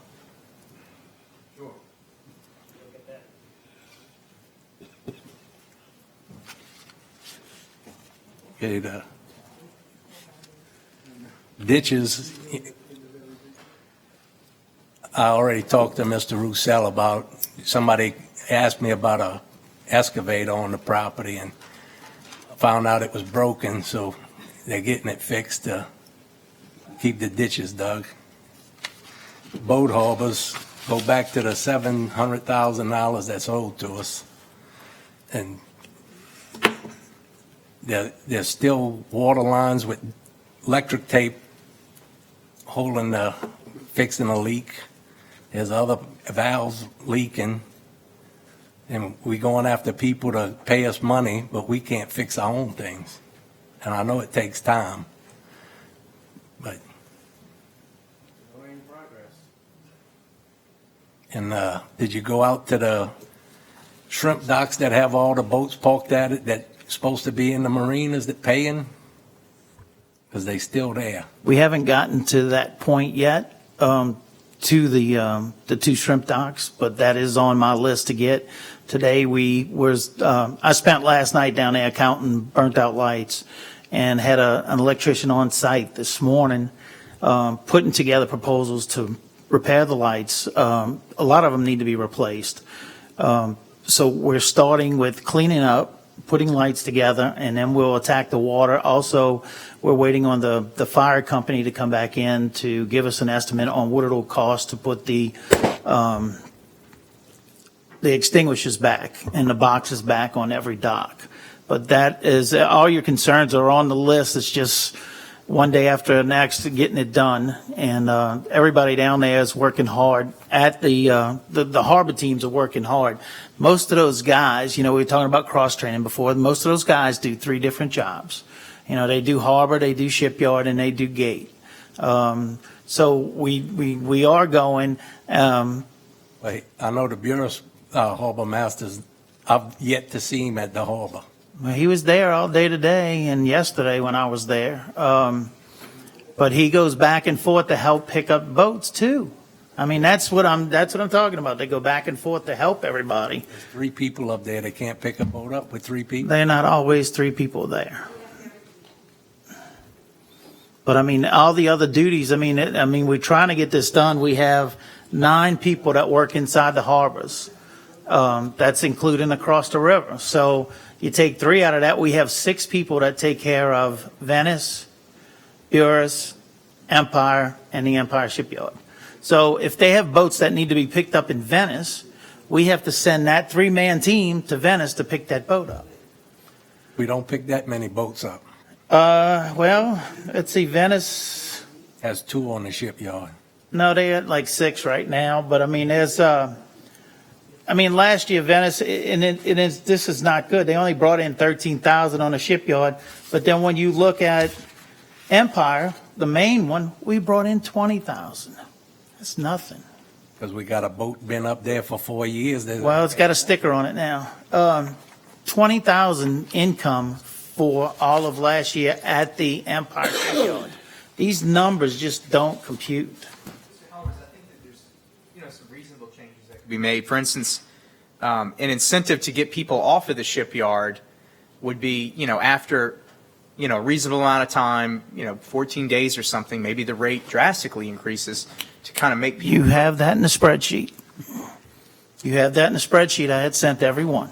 On the second page they have that where you get a 7-day window, and after the 7-day windows, the rates drastically change. Just go back and review that business model on that spreadsheet, and you can call around yourself and check with all the other shipyards.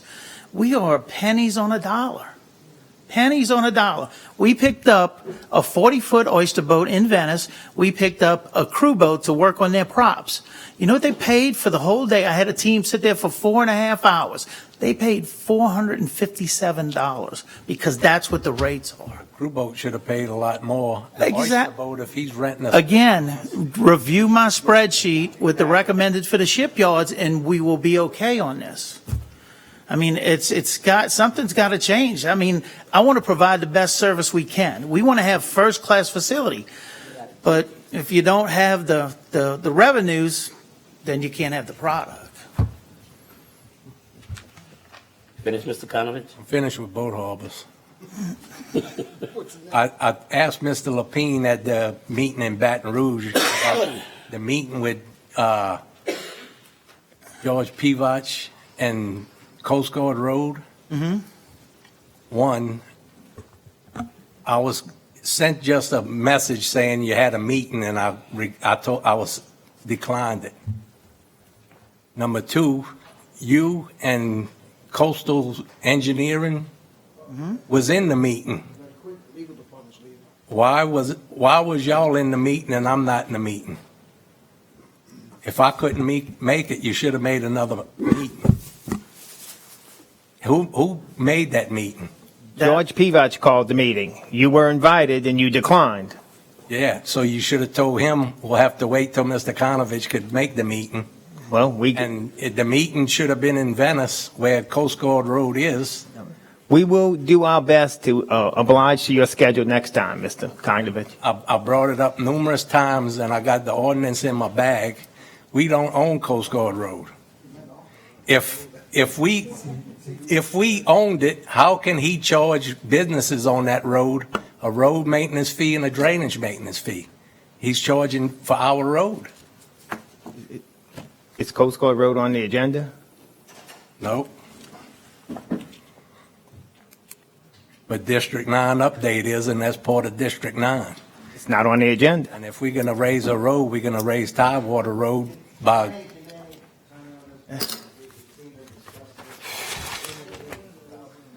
You get culverts in your district. I get sandbags. Okay, so let's all right, let me cue in. I queued out, but let's talk about that. Yeah, so you continue to, a lot of pictures of District 3 and appreciate that, but the drainage project that you showed the picture of is completely different timeline-wise and what the overall project was for that. So it's not comparing apple to apples. You repaired a culvert, and that's how they repair our culvert.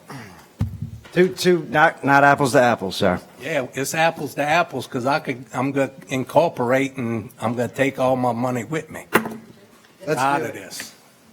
You got my vote. All right. Okay. Mr. Konovich, you finished? Yep. Okay. Next item, please. D, District 7 update, Councilmember LaFrance. I'll defer. E, I'll defer the next one as well, E1, 2, and 3. Item F, District 8 update. I'll defer number one. All right. I'm going to go to number 2 first. Paperless payroll. Please cue in. Paperless payroll. I'd like to have a discussion about that if possible. I don't know what the exact laws are, but it seems like there could be some significant cost savings. I think we're about 500 employees or so at 50 cents a stamp twice a month. It's a decent amount of money. Plus the check grade paper that those are going out on. I don't personally need one and would love to have the option to opt out. And I'm sure many employees would. I find myself at tax time running all these things through the shredder. But I'm just wondering, is there a legal reason why we, why we're sending out, this is not a check written on a check? I relaxed that question of finance when I talked to them. I did talk to them about this today. The employees at Plaquemine Parish government are a different breed. They like that check stub. Some of them love that check stub in their hands. So we can do paperless. We can discuss it. But yeah, we'll talk to Tommy about it and I'll get back with you. Yeah, I know we got big financial problems. I should picking the scab of the fake check going out. But I just figured, it's one of those things like, it's just we've maybe been doing it for a while or something. And then the water estimates. I took my last few bills and I actually did an average, and I'm not sure how the bills are actually estimated. And this probably sounds terrible. I'm only using like 3,000 or 4,000 gallons a month. I assure you, I'm sorry. But anyway, so I used maybe 3,000 or 4,000 gallons last month, but I was estimated at 12. And I looked at the months before, and it really wasn't that much, like maybe 5,000 or 7,000 gallons, that kind of thing. And I was just wondering, what is the exact formula for bill estimations? Because a lot of people from the public have been, kind of raising the flag about it as it's a concern. I don't know what the exact formula is for bill estimations. I just was curious if it's the actual average. If you had said we need to know what the formula is for bill estimations, I would have had that. Okay. I've got all kind of information on meter readers and how many meters we read and all of that kind of information. I don't have the formula for bill estimations. Okay. They make it up. Maybe they do. I've never got an answer when I go in there and ask if you estimate the bill, the guy's been paying $25 for 6 years, and then he's all of a sudden got $250. I want to get out of here, so I'll just shut up. Ms. Newberry? Todd, I have a new meter, and I got an estimated bill. So, and I called the water department, and they didn't have an answer. So, how do I get an estimated bill with a new meter? It's going to depend on when your new meter was installed in the billing cycle. About 3 months ago, 4 months ago. The only way you should have gotten an estimated bill is if they're having trouble with a swap file. What a swap file is we get the information from the electronic meter. Electronic meter has to have a swap file that swaps with the billing company. If it doesn't swap correctly and we have trouble, and these are glitches that we're working out in this system, then they will have to do an estimation until they can get the swap files to work correctly. Okay, so the water department is aware of that. We don't have to report that. Yes, they are aware. Yes, there's several that we work on every day with the swap files. People like drama, and they like to talk about, issues with the, I get tagged on social media all the time. So I just wanted an answer on that, because in the Jezebel area, y'all replaced a lot of meters, and and I just needed an answer on how the estimates came about, since we have been having new meters for the past few months now. So yeah, that would be the only reason why. So is that like and it's worked off satellite? Is that correct? Works off radio towers. Radio towers. Okay, thank you. Welcome. Okay. Mr. Blank, you finished? You finished? Next item, please. G, discussion regarding the tax exemption applications for CNC Marine and Repair LLC and Stolthaven, New Orleans. Councilmember LaFrance. Mr. Blank, you want to put in, or you want to defer it to the next meeting? Or you don't have nobody here? What do y'all think? Y'all want to go home? Yes.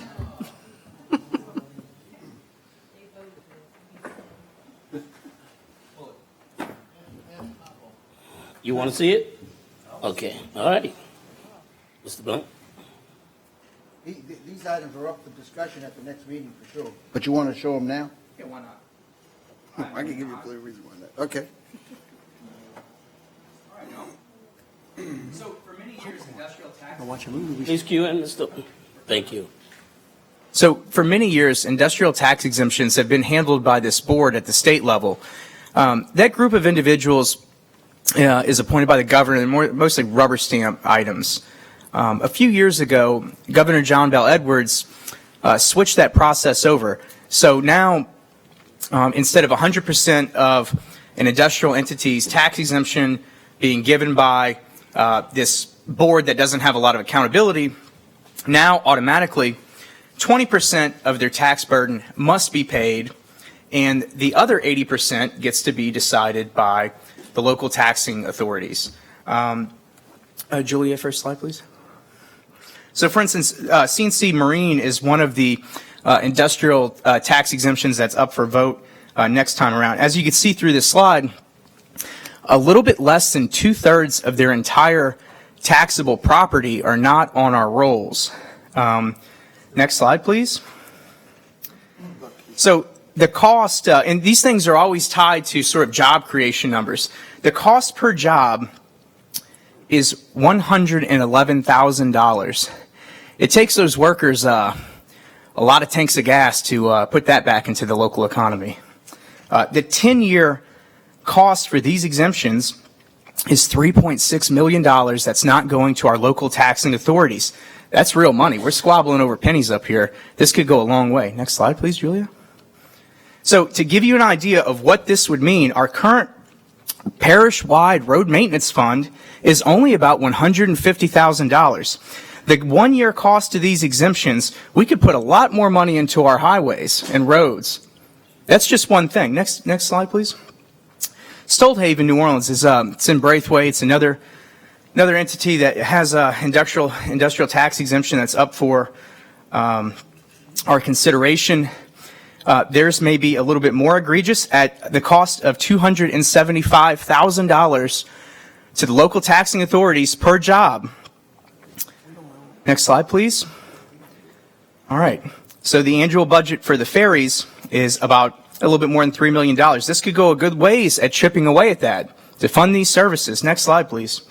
So to give you an idea of their one-year exemption, we could be paying for 51 pump station operators, or 68 tractor drivers, 61 mosquito truck drivers, or 39 firefighters, or the entire budget of our district attorney's office. If we do not give away the farm, this is what we could be funding. This is real money that we'll pass up if we approve those industrial tax exemptions. Next slide, please. Thank you. We'd all go home now. Any questions? I'll give it the answer because I have. Terminate the contract. Sure. Yeah, they owe the company a bunch of money. And that's the definition. Sure. That's the definition of public debt. It's fine. Let's go. Any question from the table? Audience? Next item, please. Number 11, approval of the minutes from the December 12, Hang on. Now with these taxes that you're talking about, I understand that this is usually a temporary. Please state your name. Oh, I'm sorry. Kerry Lincoln, 30784 Highway 11, Buras. But these taxes, they're generally used as a temporary avenue just to bring business in. They're only used for a couple of years usually 3 to 5 years, and then they're no longer exempt. They pay their full taxes. That's not correct. That's not what the IT. I'm sorry? Well, 10 years, that's whatever the year is. And in the case of CNC Marine, there's basic upgrades, just business as usual, that's being funded with these industrial tax exemptions, things they'd have to buy anyway. I'm talking about like paint sprayers and stuff, man. It's not like, massive equipment sometimes. And frankly, I think we need to know our worth too. We have a very strategic place on the Mississippi River. We hear it from the port day in and day out, deep draft, no overhead obstructions, you know the spiel. So, I mean, I think we just need to know our worth and demand what our worth is. Oh, I think it's great that we get the taxes after we get the businesses in. But this is an incentive to bring businesses in and get them moving and get them hiring local people and get the money moving. They've been here And for it years. gives them that option to defer their taxes, and then we can come back in and we can make the money on it. But if we can't get them in here to begin with, we can't go in rummaging through their pockets until they're here.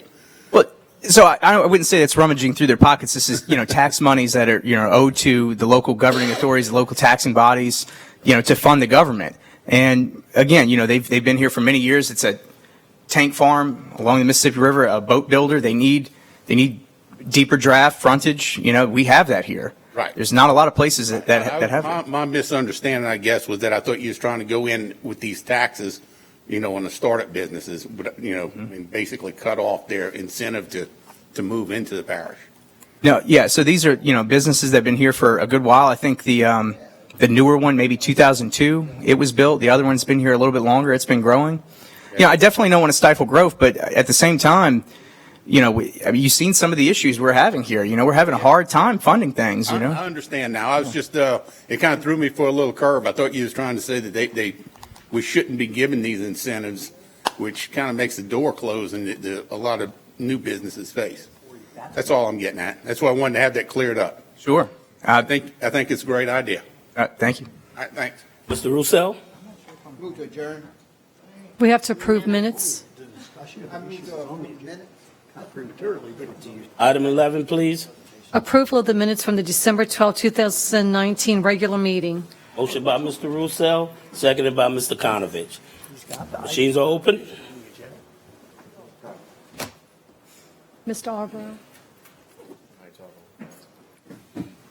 Measure passed 7-0. Motion to adjourn. We have a motion by Mr. Konovich, seconded by Mr. Russo. Machines are open.